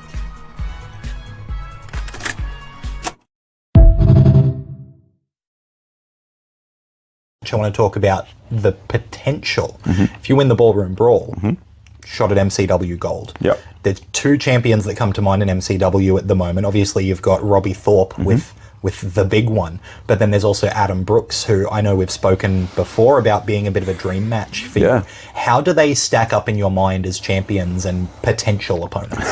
Yeah, that's a good question and a tricky one to answer. I think mainly because, it's hard to. I guess the best way to put it is obviously Robbie Thorpe. He's holding what you would consider the main piece that you'd put on the mantle if you were the top guy in Australian pro wrestling. That being said, it's hard to come across a better Australian professional wrestler than Adam Brooks right now. And so, you win one and you're the best pro wrestler in the country, or you beat the best pro wrestler in the country, and that's probably the best way to put it. Personally speaking, I feel like I'm in the conversation of best pro wrestler in the country. Hey everybody, it's Radar Superstar Adam Copeland. I got a bunch of handles. Anyway, call me what you want, but you are listening to WRA, Wrestle Radio Australia. And we are back. A couple of really good promos there from, I love the Shay one, just like, I think at the end of that promo, she's just making noises until they yell cut. I got a real feeling that she was just to the point where and then I also get the feeling that Jax was probably behind the camera going, I'm just going to let it go until she gets tired. I'll see how long she can do this for. Yeah. What weird noises can she come up with? I just got a message from Lachlan and he said, Jeff, can you please do this? No, I don't know. Son of a bitch. Son of a bitch.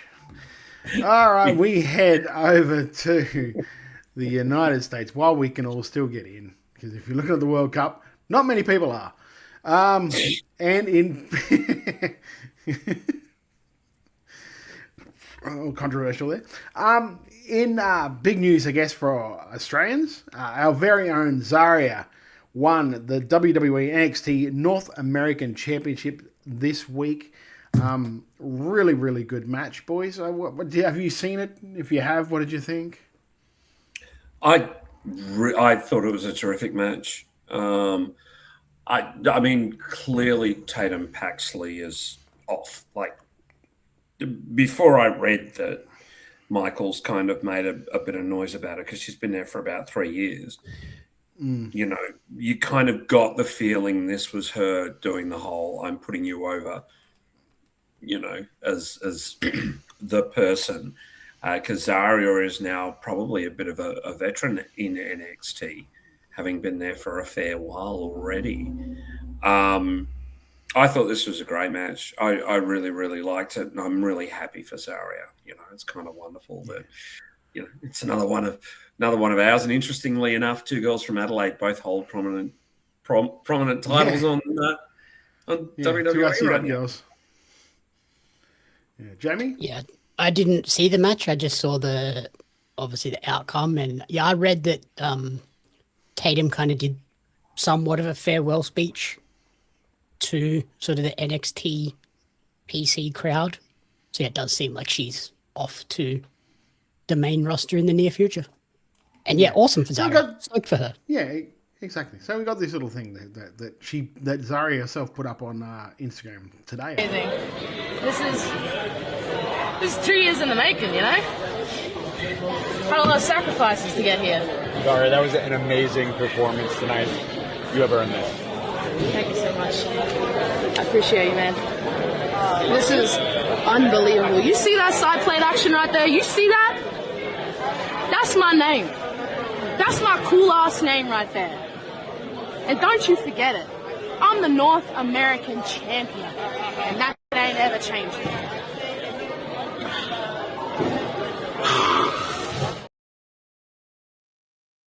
It's great. Love to see. Yeah, that is definitely something you love to see. Stuff you don't like to see, I guess, is we heard bad news this week that Conan apparently has had to undergo a double leg amputation. So thoughts go out to Conan on that one. Apparently, though, from reports, and it's Vince Russo, but apparently he talked to him in person. So I'm just going to go with it's at least a credible report that apparently WWE paid all of his medical, or are paying all of Conan's medical bills for this kind of thing, which is that to do with their rehab as well, which Russo was saying could be upwards of like $1 million with the American health system being what it is.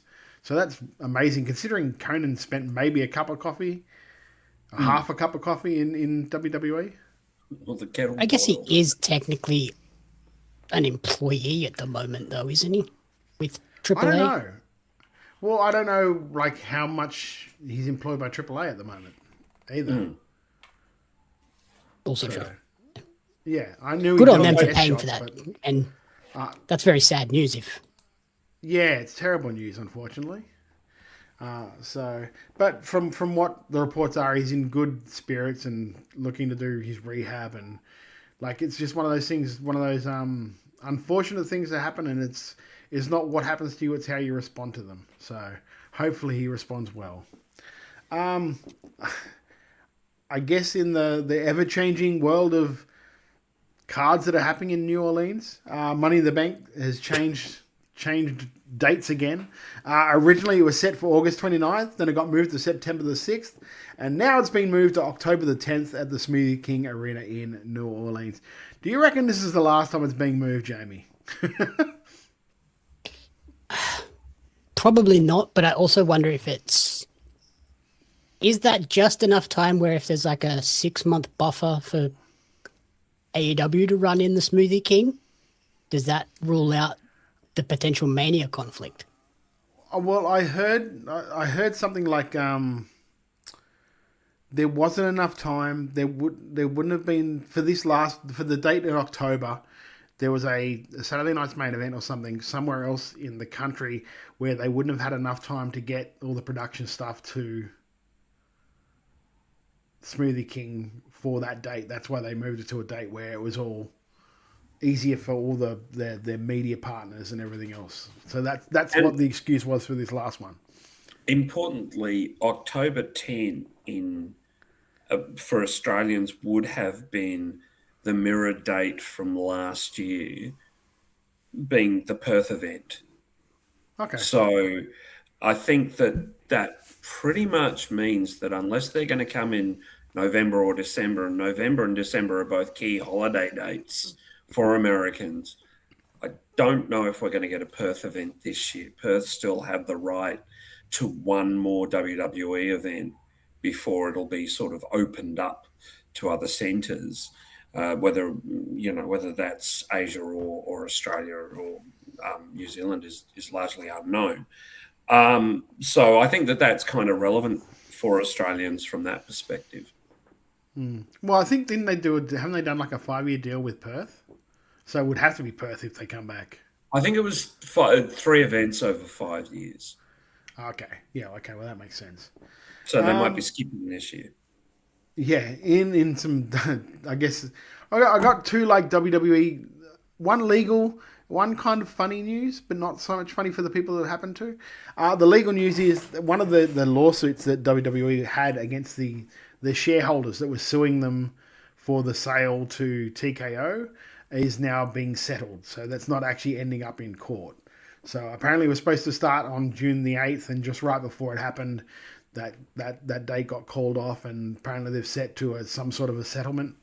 So I guess we might find out in the fullness of time what that settlement is. I believe they were going for they said it was something like $1 billion settlement, but yeah. But that's not that's what the plaintiffs are saying they thought they could have been robbed of. So it's very I think it would have been a hard thing for them to prove, because a lot of experts were saying that monetarily and through other things, technically the Endeavour deal was the best deal for them to take, even though it was really advantageous for Vince, because Vince would have kept control of the company. So, but that's neither here nor there. I don't know how that affects Vince's other case, because I know that they were, like the Janelle Grant case, were looking very heavily into this case to be able to use it for certain leverage. Discovery, yeah, exactly. Because they would have access to different things, like financial records versus what these guys have. Yeah. So I guess we'll find out what happens in going along with that in the fullness of time, I guess. One sort of funny incident, but I don't know if you've seen or heard about this at all, Jamie. But did you hear about the WWE flag, the American flag off the top of? Have you heard of this, Jeff? So apparently in Connecticut, there's a really big storm, and the American flag flew off the top of the building at Stanford, and flew into an electrical transmission tower in Connecticut on Saturday night. Now, apparently, it caused 5,000 of their customers, or the customers of the power source, to lose power. Like 3,000 of those restored in the first 20 minutes, getting power back throughout the night. It was a bigger headache came the next day when they tried to remove the flag. The wind shifted during the flag removal and caused power failure that affected 40,000 customers. The power company said the flag was removed late Sunday afternoon, and most of the power issues in the area have looked to have been resolved. Now, when I say it's a big ass flag. Yeah, when I say it's a flag, this flag measures 3,040 square feet. It's 76 foot wide and 40 foot tall. Yeah. Americans do love a big flag. That's a big flag. That's 6 Andres. There you go, wrestling fan. 6 Andres. There you go. It's just so good. It really could you imagine is. That? I'm sorry. Could you imagine that you're watching the news or something, and like a story comes on about something going on with their politics, and this just big American flag goes flying past your window? Honestly, if we had a show on Sunday, this is all I'd fucking talk about. Oh, seriously, how good is it? Oh, it's amazing. It's both a metaphor for what's going on in the country in America, and it's also a metaphor for what's happening with WWE right now. Just phenomenal. That's killer. Oh dear. America do love their big flags. Like driving through Orlando, there's a car dealership that has like the biggest flag and flagpole I have ever seen in my life. And like I've been to Parliament House where we have a big ass flag hanging up. So they just love a flag. It's not just it's everything about their country. It's like I went to a couple of sporting events while in America. I went to a basketball game and a hockey game and a baseball game, and they all have the national anthem sung live before it. And you've got this is the 15th runner-up in American Idol or whatever they call it, and the place is going crazy.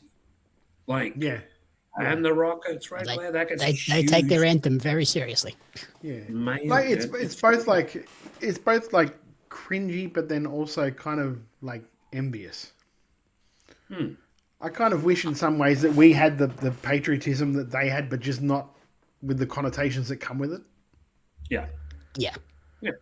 It's kind of like with the Australian flag and the Southern Cross thing. Like I love both of those things. I'm like Australian till I die. I love this country. I don't like what that thing represents at the moment because people co-opt it, unfortunately. Moving on, we'll go over to AEW. And Jamie, my friend, you were kind of forced to watch Dynamite this week because you didn't have Peggy with you. So give us an update. What was going on, my friend? So the big thing. Yes. Zack Sabre Jr. has stepped through the Forbidden Door, and he's going to face Kenny Omega for the first time in, I believe, 8 years at Forbidden Door. And I was like, well, I lost my mind. My brain broke. And You really did. You went fangirl. I am all in for Forbidden Door now, whereas before I was kind of like, whatever. Sarie was injured, flew all the way to America for her match, and got pulled literally 10 minutes before the show. See, and do you know how dumb that is? Because, like, I saw a report this week, right? She spoke to Tokyo Sports, and she said her neck isn't 100%, and she was bringing her partner, like Takumi Aroha. Mm-hmm. She brought her with her to in her corner for a match, just to take, in case she couldn't have a match and she wasn't cleared to compete. She actually said, like, I'm in a state where my neck is in perfect shape for my comeback in America. We got permission from AEW, but I'm not cleared over here. And this time, Takumi will accompany us as a second. If anything happens to me, she'll come in as a pinch hitter. And then that's not who was the pinch hitter. No, exactly. It wasn't. It was Maya World, wasn't it? It was Maya World, who has had a very, very shitty week because her younger brother suddenly passed away a couple of days ago. So I think this was kind of they asked her if she wanted to do it, and she basically told Tony, I want to do this. I would prefer to be doing this than sitting at home in just silence. So she did very well to hold it together on the entrance. You could see it was affecting her pretty heavily, but she put on a great match, and they basically just made a giant baby face immediately because of it. So very sad, but also a very nice spot for her to have this opportunity present itself to her. But the Sarie thing was so weird. It's like when she was first announced, everyone went, she's just said that she's hurt. Yeah. And she's been cleared in Japan, but then she comes over here and now our doctors are saying no. So that's like twice in very recent months that they've basically said that in kayfabe, Japanese doctors suck. Osprey was not cleared to wrestle in AEW, but I'm going to go and wrestle in Japan and have an insane match. Now she comes over, she's been cleared in Japan, gets to America, and they go, no, you're not cleared. So, yeah, Japanese doctors. You've got to agree with you've got to agree with what Alex Fireheart has said. They said that AEW should have just pulled her when she announced she was injured. Like, really, 100%. Yeah, find a different Stardom replacement. Yeah, you've got There's plenty of them. It's not what's the match that Mercedes got coming up this week against someone from Stardom? Hazuki. Yeah, and Hazuki. See, this is what she is great, but this is what fucking annoys me. That is a Forbidden Door match. Yeah. Why are you doing Forbidden Door matches before Forbidden Door? Yeah. It makes the whole idea of it I think pointless. the Forbidden Door match was meant to ultimately be Mercedes and Sarie, and now it's going to end up being most likely Mercedes and Athena. So two AEW talents. Yeah, well, they'll just say that Athena is bloody Ring of Honor. ROH. Just try and get around it. But that sort of stuff annoys me.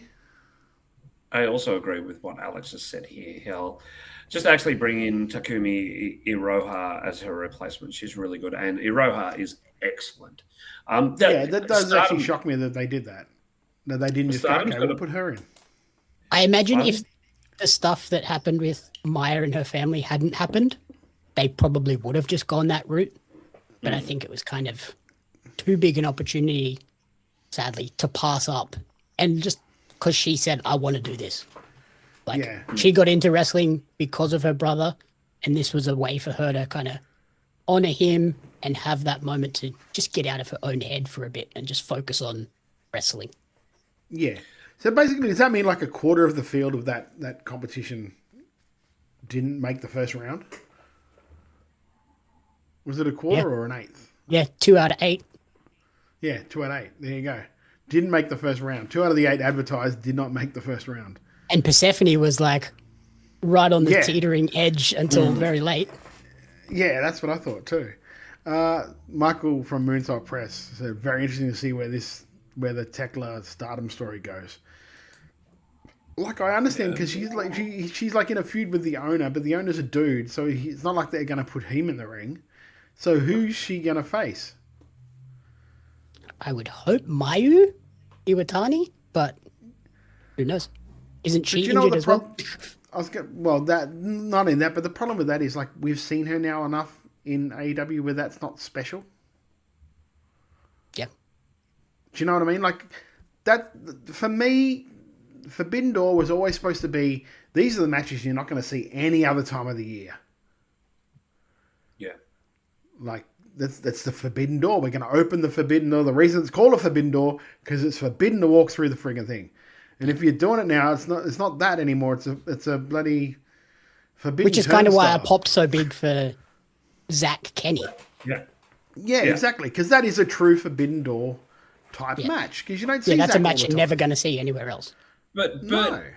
what other matches can you do? Like, there's not a long list of matches where you're going to get that holy shit reaction. Or to quote Jamie, what? What? Well, the thing is, like with Stardom, you can do a lot of them. Yeah, Like there's a lot of stuff in Stardom you can do. Not so much New Japan, but definitely in Stardom, and that's where you like in CMLL, but not even CMLL anymore. The only reason you could do it for CMLL is because they can do the matches over there, but nobody gets to see them. So they can still do it at Forbidden Door. The issue with the Stardom option is Tony doesn't book the women in his own company strong enough to create mega compelling matches. But I think if you just went, oh, here, Jamie Hayter, go and wrestle this person from Stardom, you've got 20 minutes. It would be an absolute banger. I mean, it just wouldn't have like that big moment pop of this is the announcement and you lose your mind. You put Hayter in against Kamatani, and my fucking God, that'll be incredible.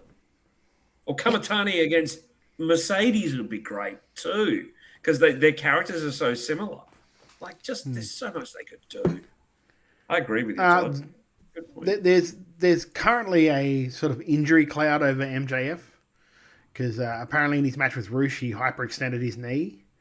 So that's why you didn't really see him work at all on Dynamite tonight.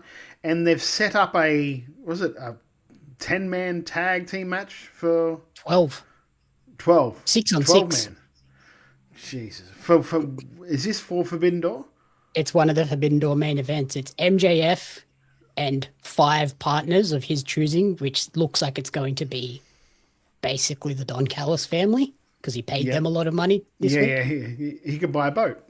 Versus Mark Briscoe and 5 of his choosing, which will obviously be the conglomeration. So that's kind of the match we're getting. That's one of the 3 main events.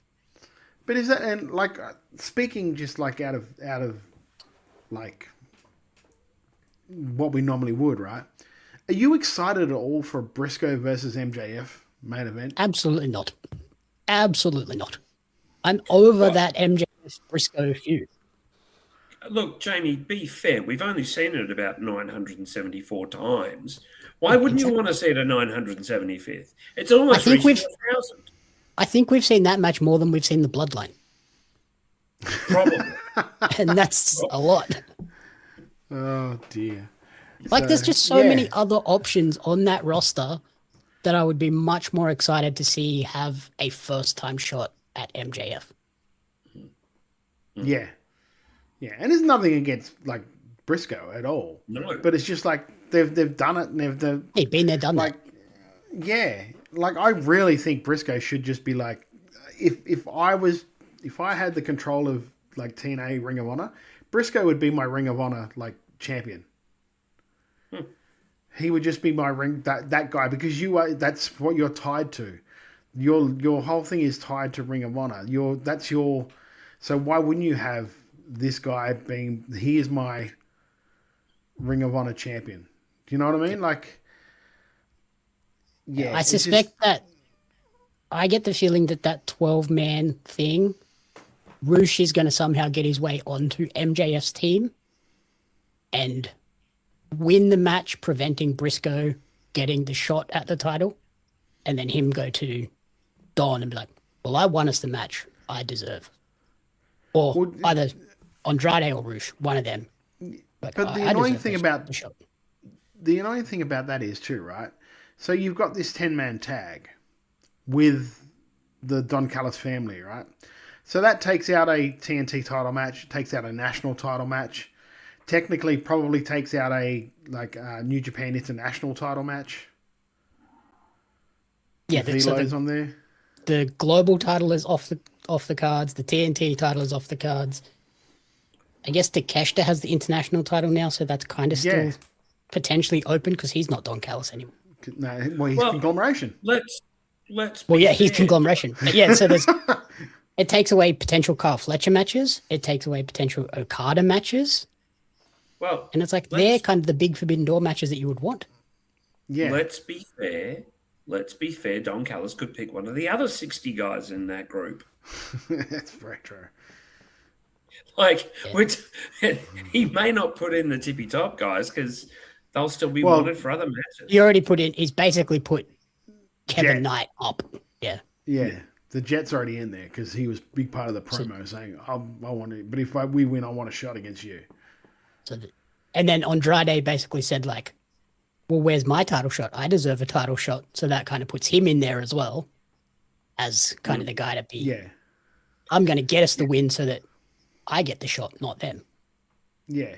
It just takes out a lot of title matches in one fell swoop by having those 12 people in the tag match.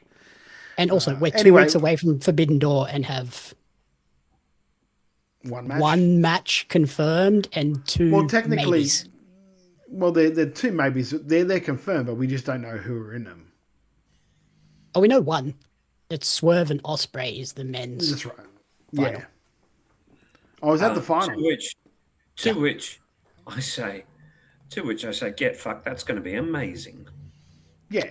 Good luck It's following always.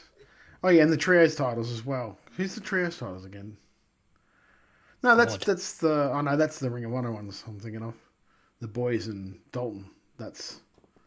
Well, no, the trios titles won't be defended because they'll be in the conglomeration thing. Yeah. Jesus Christ. Why don't you just call it champions versus champions and have it done with? Anyway, we'll move on from that. New Japan Pro Wrestling, of course.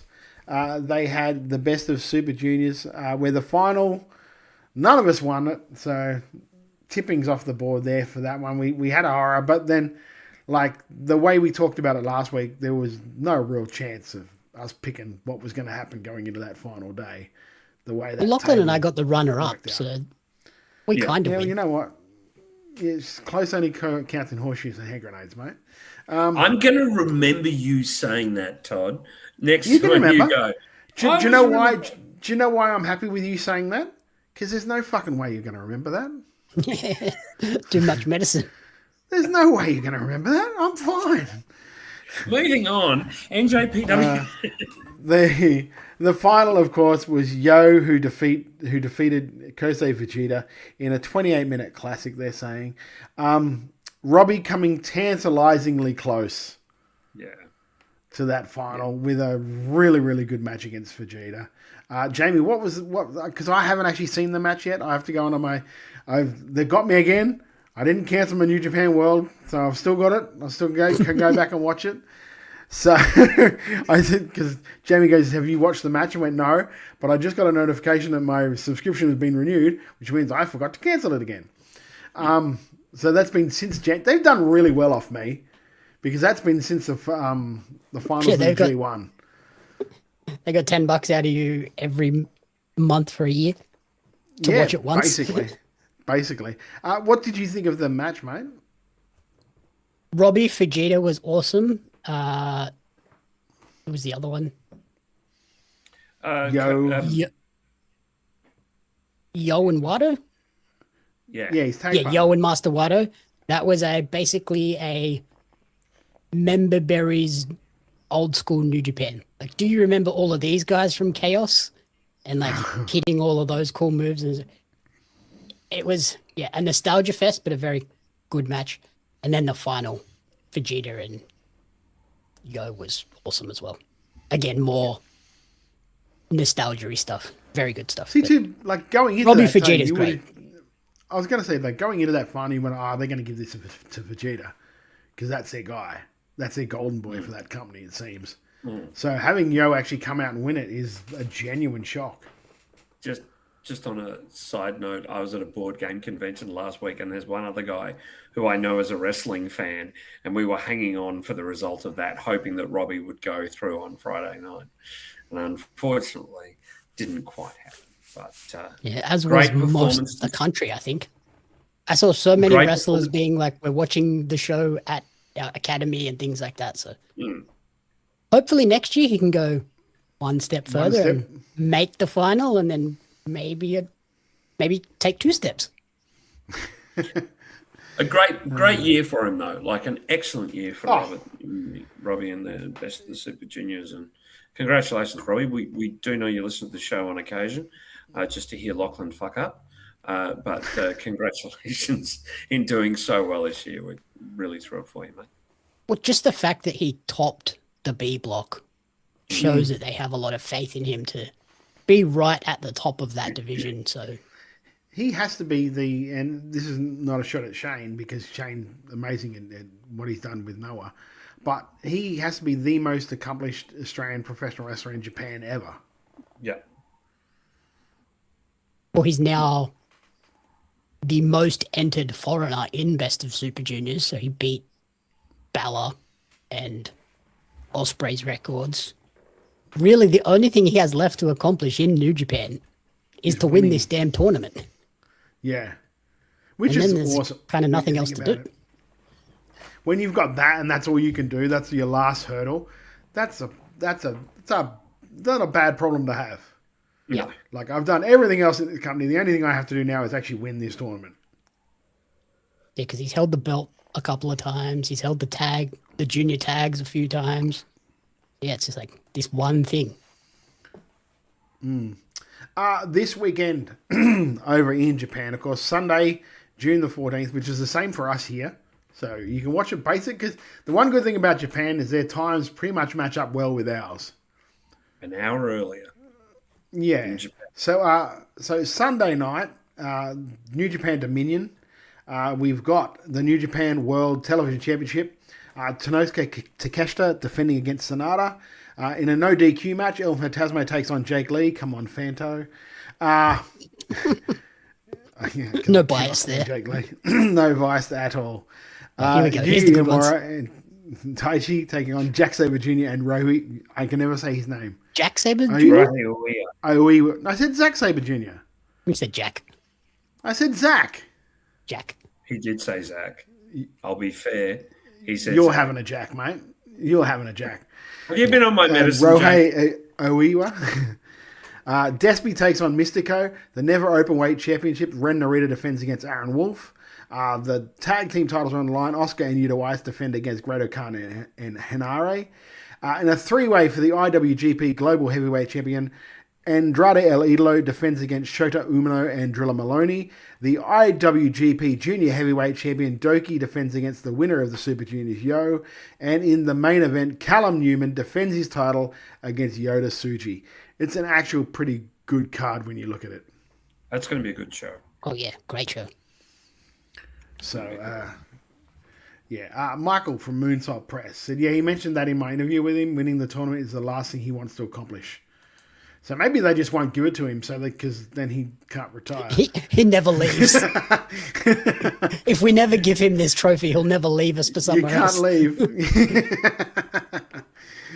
So if you have New Japan World, because that's the best way to watch it, not Daily Motion, give them their money. Go and check them out, because that is that'll be a banger show. Card. Yeah, it'll be great. That Despy Mystico match, big sleeper. I think that could be hard to top if they're given And time. also, I mean, we know how good Dookie is, and his match against Yo will be a banger as well.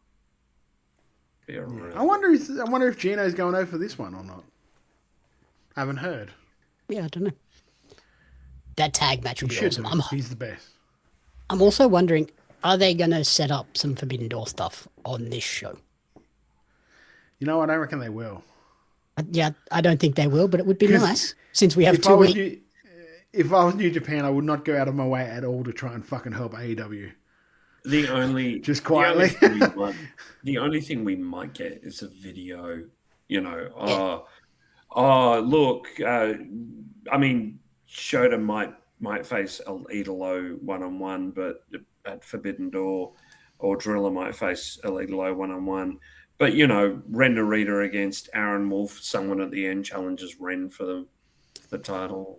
I think the one that has the most potential to set something up is the Bash Brothers. I think they defend their titles, and then we get a call out from like an FTR or something.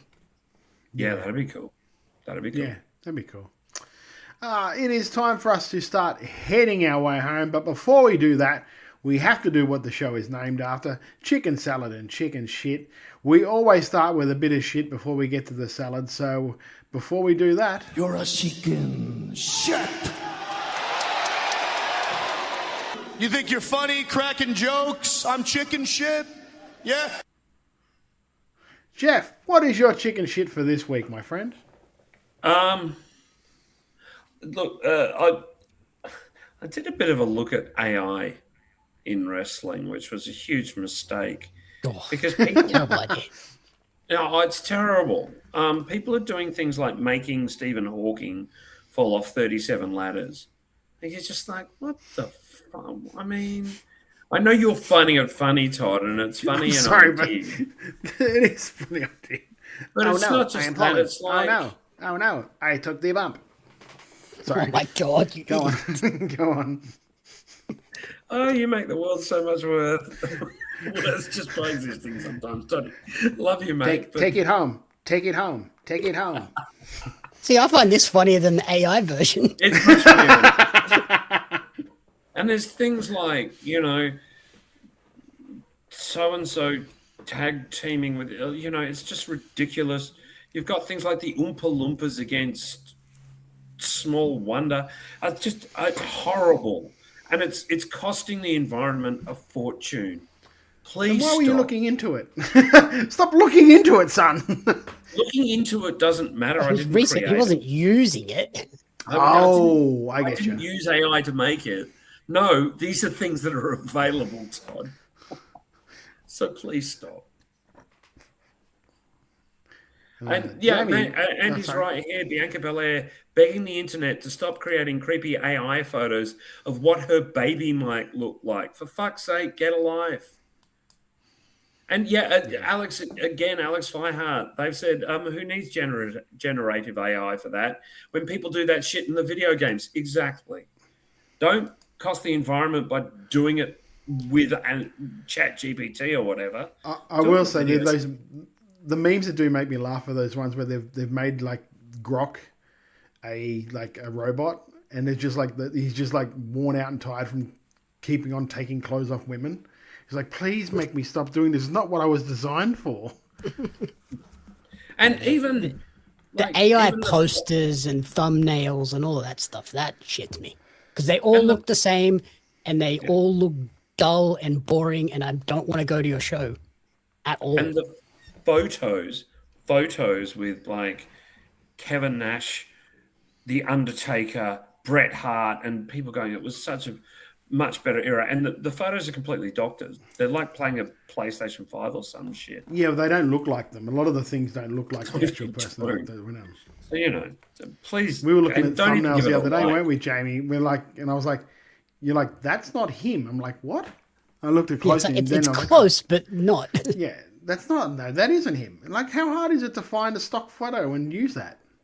You want to put that shit together, use you know. At least use Acrobat. Photoshop. Take the few minutes and do it. Yeah. Yeah. Shocking. So, Jamie, mate, what is your chicken shit?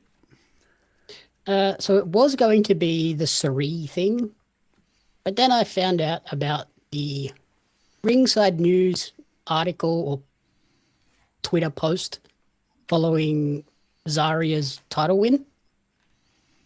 And their caption was, "Please stop licking belts," because she licked the belt. The other photo they used was the leak of Paige. Oh, really?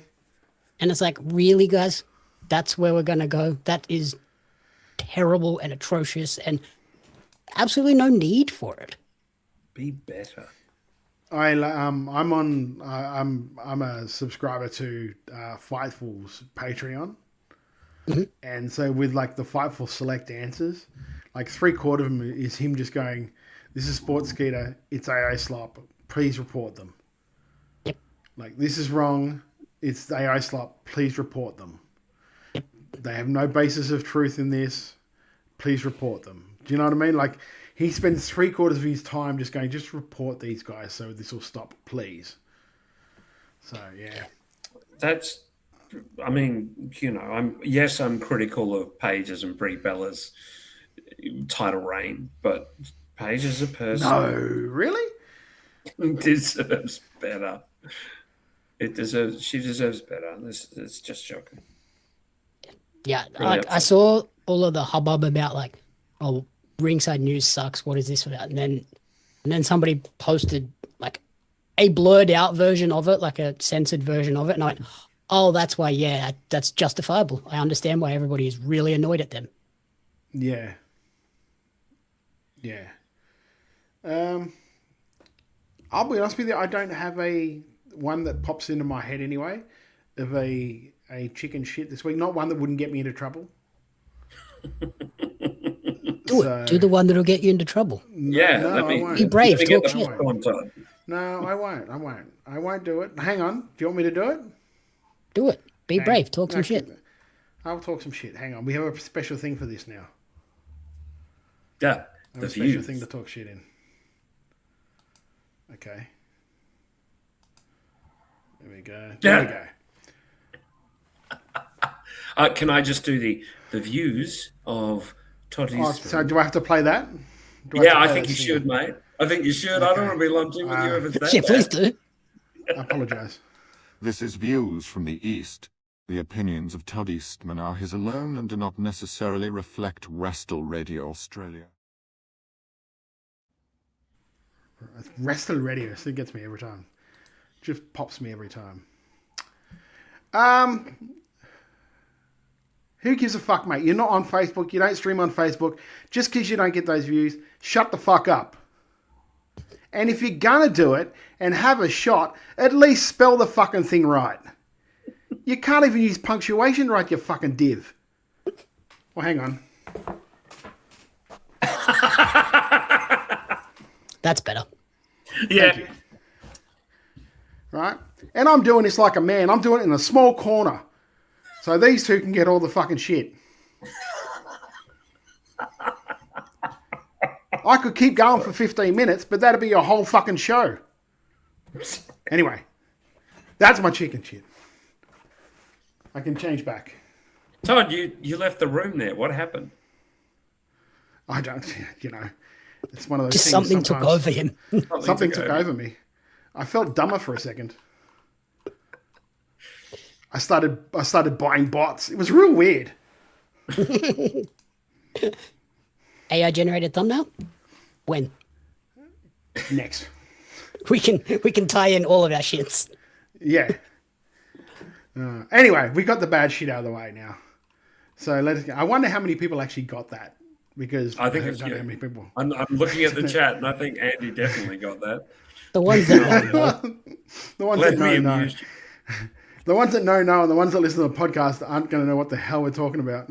So go to about the 205 mark of the YouTube channel. Don't go to the Facebook because those views don't count. That won't help us. Anyway, what is your... This chicken salad really is the bomb. Jamie, what is your chicken salad, my friend? I think the show one is probably going to be Zarya winning her first NXT title. Absolutely. So I will go with Zack Sabre Jr. versus Kenny Omega announcement today. Made me flip the fuck out.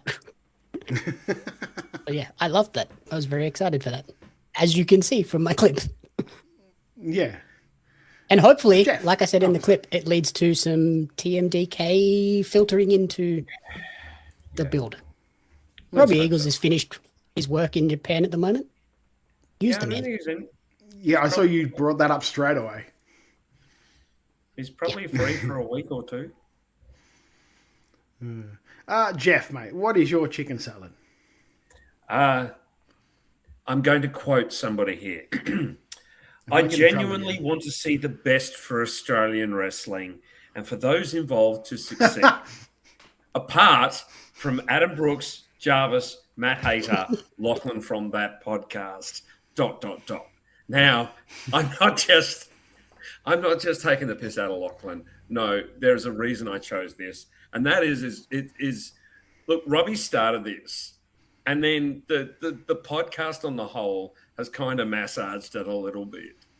And now it's kind of got a life of its own. And the fact that Robbie has mentioned it again is really, really sweet.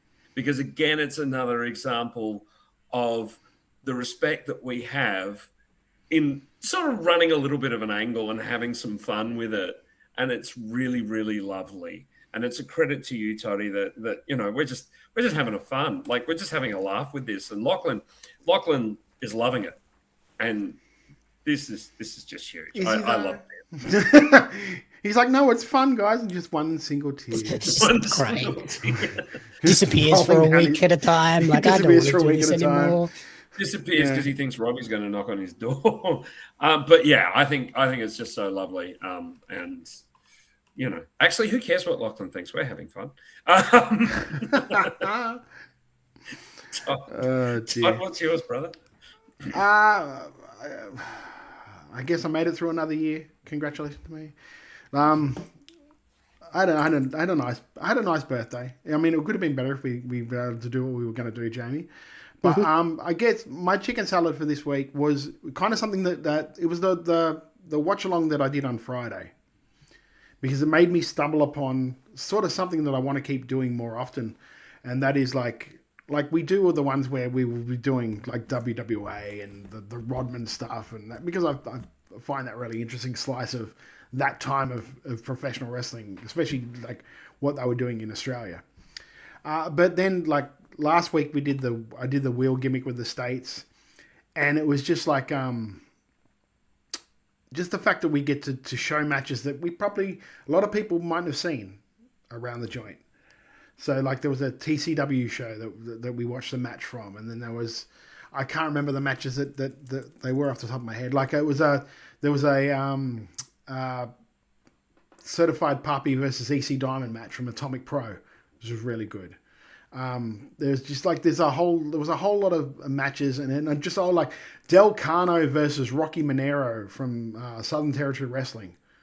Oh, nice. And stuff like that. So this week, and I'll talk about it a little bit later, but we're gonna Aaron Lynch and Ali Galvin from TCW. That was the one we saw. Thank you. Just like a whole, and I love the fact that we have that core group of people that tune in on the Thursday nights, also come and watch and hang out with me on the Friday nights. Do it very unscripted, very like just flying by the seat of my pants, especially with this whole wheel gimmick, because I genuinely don't know where it's going to land either. So it's not like most of the things on wrestling where it's like it's a work, even though we're spinning the wheel, it's a work. 100% not a work with this one, because I don't know where this thing's going, and generally didn't even know what matches we were going to watch last week. So that and the fact that it just got to open up the world, to open up the people watching to new wrestlers and new workers and new matches they possibly hadn't seen. So yeah, that was my chicken salad. We have a couple in the chat. Wild Angel says chicken salad, Bobby Bishop, Logan Pierce versus JJ Avery and Mitch Ryder from Atomic Pro over the weekend. I want more of these men in tag team matches. Alex Fireheart says, do you want to read? Because I've been reading a lot. Mayu Watanabe at the last major TJPW show standalone, doing a giant swing on 2 people at once. Incredible spot, especially given it was one in front of her and the other and the other one was behind her. Oh, that is very impressive. Yeah. I'll have to check that out. There were no blindfold matches on that wheel. Linksy, that stream was really good. Matt watch mixed with a good yarn in the mix. Yeah, I thought so. That's what I liked about it too. It's just it's genuinely just a good hang. I might stop by tomorrow night, Todd. Yeah, it was fun. I'm trying something a little different again tomorrow night, so it'll be good. Chicken salad. Mitch Ryder in the ballroom brawl, 100%. Yeah, West Road. That way from Linksy. It's good to see. Good to see, and it's good to see. It seems that MCW are going to be investing in him. So I love when people prove me right. It's awesome. It makes me feel great about myself. Also, I don't know if this is Lachlan's, but I imagine his chicken salad would be the interview with Mitch because it is very good. It's a great interview. So if you haven't watched it, definitely check it out. The shorter one for MCW is very good in terms of promoting the MCW match. I've seen the full length version as well that covers kind of the more general basis for Mitch Ryder, and it is as well much sort of more personal, but a really good insight into the man behind the one-shot character. Yeah, it's kind of nice. 17-minute one coming out as well. You do see the friendship that is there. Like you can tell that they know each other reasonably well, and there's a friendship there. And I think that's really important for Lachlan because he's probably the only person in Australian wrestling that doesn't want to punch him out. Well, he's actually found a friend in wrestling. A wrestler that likes him. That's his one ally in this whole nationwide fight. They should have 2 years ago. Brother's been the flagship of Queensland for a long time. It needs to be seen as much. But yeah, 100%. It's what we've been banging on the drum about for ages. Bloody DJs. Jamie's interview with the Illuminator, Xander Sullivan, is worth a watch. Such an interesting guy. Yeah, and Xander's not bad either. Agreed. Thank you. It's all right, man. Xander's great. It is time for us to take it home. If you haven't already, guys, make sure you subscribe to WRA. It's free. You can do it on YouTube, Apple Podcast, Spotify, Twitch, anywhere you get your podcast from. Jamie bring it up a while ago, and he brings it up every now and then, and I keep forgetting to do it. So much so that the people on the stream on Friday told me that I should be doing this more often. If you have an Amazon Prime membership, you get a free subscription to give away. Go and give it to Wrestle Radio Australia. So every month on Twitch, you have Twitch, and you have to do it every month. Yes, it doesn't just automatically renew. So every 30 odd days, you're going to go back and redo it. So I think I just did it for Wrestle Radio earlier this week. So so it's a small thing, but it really does help us because, like I said, if you buy a T-shirt, none of the money goes to us. It always goes to Beyond Blue, Gotcha for Life, all the mental health charities. This is the way we've set it up from the start, and the way I'll always do that. I'll never take the money from those charities because that's the idea of the mission of the show in ways. Because like this show has been a great mental health thing for me. I know that Jeff's used it at times as a great way to get his mind off things and just like have a time away from him. And that's the idea of the show. Also that's what Friday nights are for too. Friday nights are a great way to do that. If you're a subscriber to Amazon Prime, you do have a free subscription to give away on Twitch. So please, if you can, go and give it to us. We'd really enjoy that. And it's not like that money is going in any of our pockets. It's literally paying for the software to be able to do the show. Yeah. And in fact, I'm sorry, I'm going to pull the curtain back a little bit. Sometimes Todd does this as a labor of love. In fact, more often than not. Sometimes, every times. Yeah, I was going to say, this is costing Todd more money than it's ever brought in. Yeah. Yes. So 1,000% more. I will never make the money up that I've spent putting this show out every month. Because like when Jamie found out exactly how much I pay every month, he was like, "What are you doing?" I'm like, "I do it because this is what I do." Especially to be able to do it the way we do it with StreamYard and stuff like that, it's not cheap. I'll be perfectly honest with you, it's not cheap. And the fact that the people in the chat show us love, and also, as I said, things like Robbie, just mentioning all these great wrestlers and Lachlan from that podcast. Well, yeah, at least shout out the name, brother.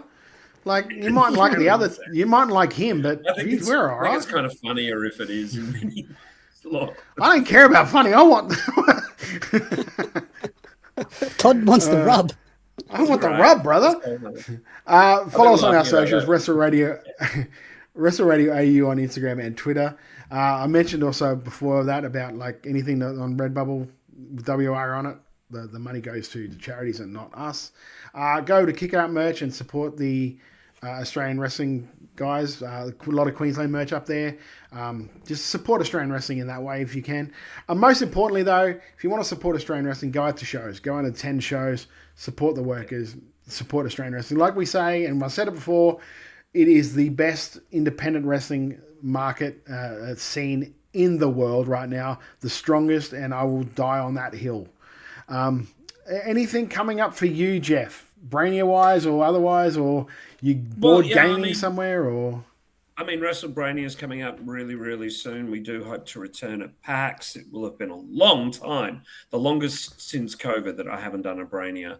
And I am going to be at ShepperCon at the end of the month, that last weekend of the month. It runs Friday till Sunday. I'm storytelling some blood on the clock tower there, but I'm also going to be playing some games and having a lot of fun. If you happen to be a board gamer who's going to ShepperCon, come and say hi. It'd be really great to catch up.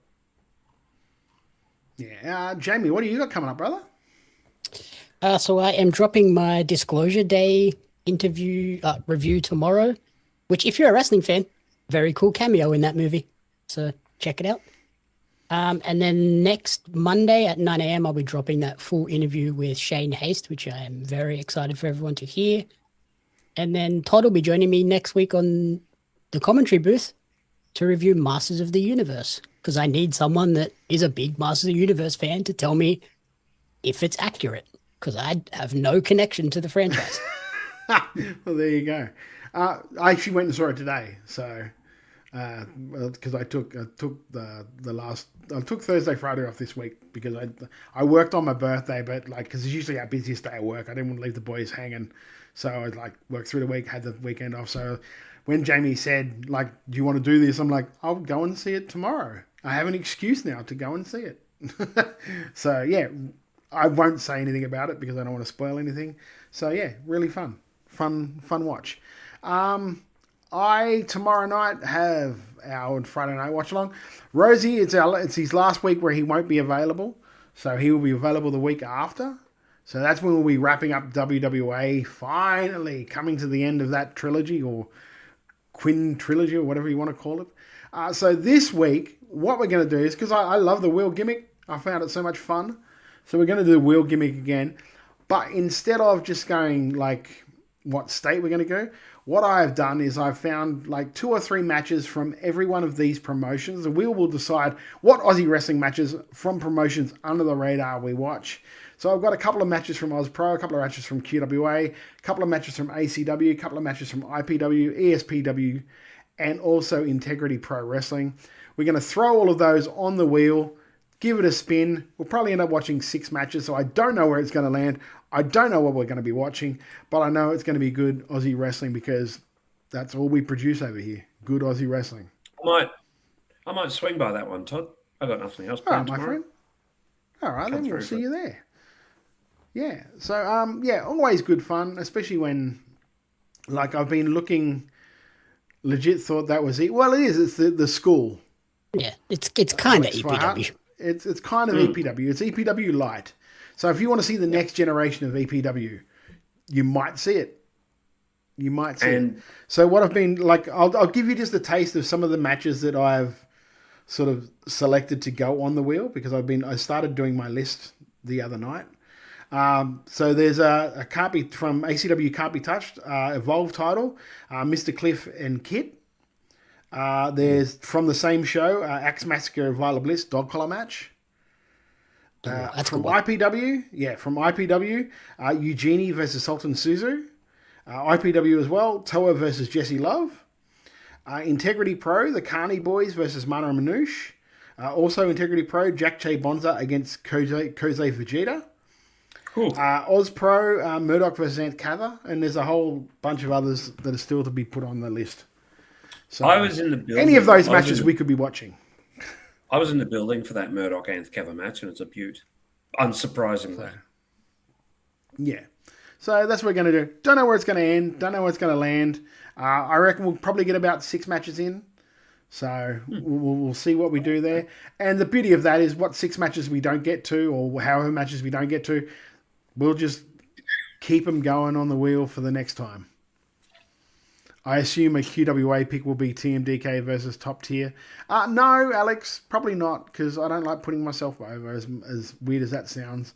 It'll probably be something from more recent. I don't, Jamie. How often do I do that? I know. You don't do it. Alvarez does it enough for you, mate. Don't fucking worry about that. Don't. Yeah, Alvarez does. No. Yeah. It'll be more likely the more recent QWA stuff. I think there might be a Sam Cannon Trento Day one I'll put on there, because I hear that was a really good match. So yeah, that's what we'll be doing tomorrow night here on the feed. Do join us if you wish, because like I said, loose hang, no real format to it except for spinning the wheel. I have the cool little Wheel of Fortune sound that we do. So check this one out, boys.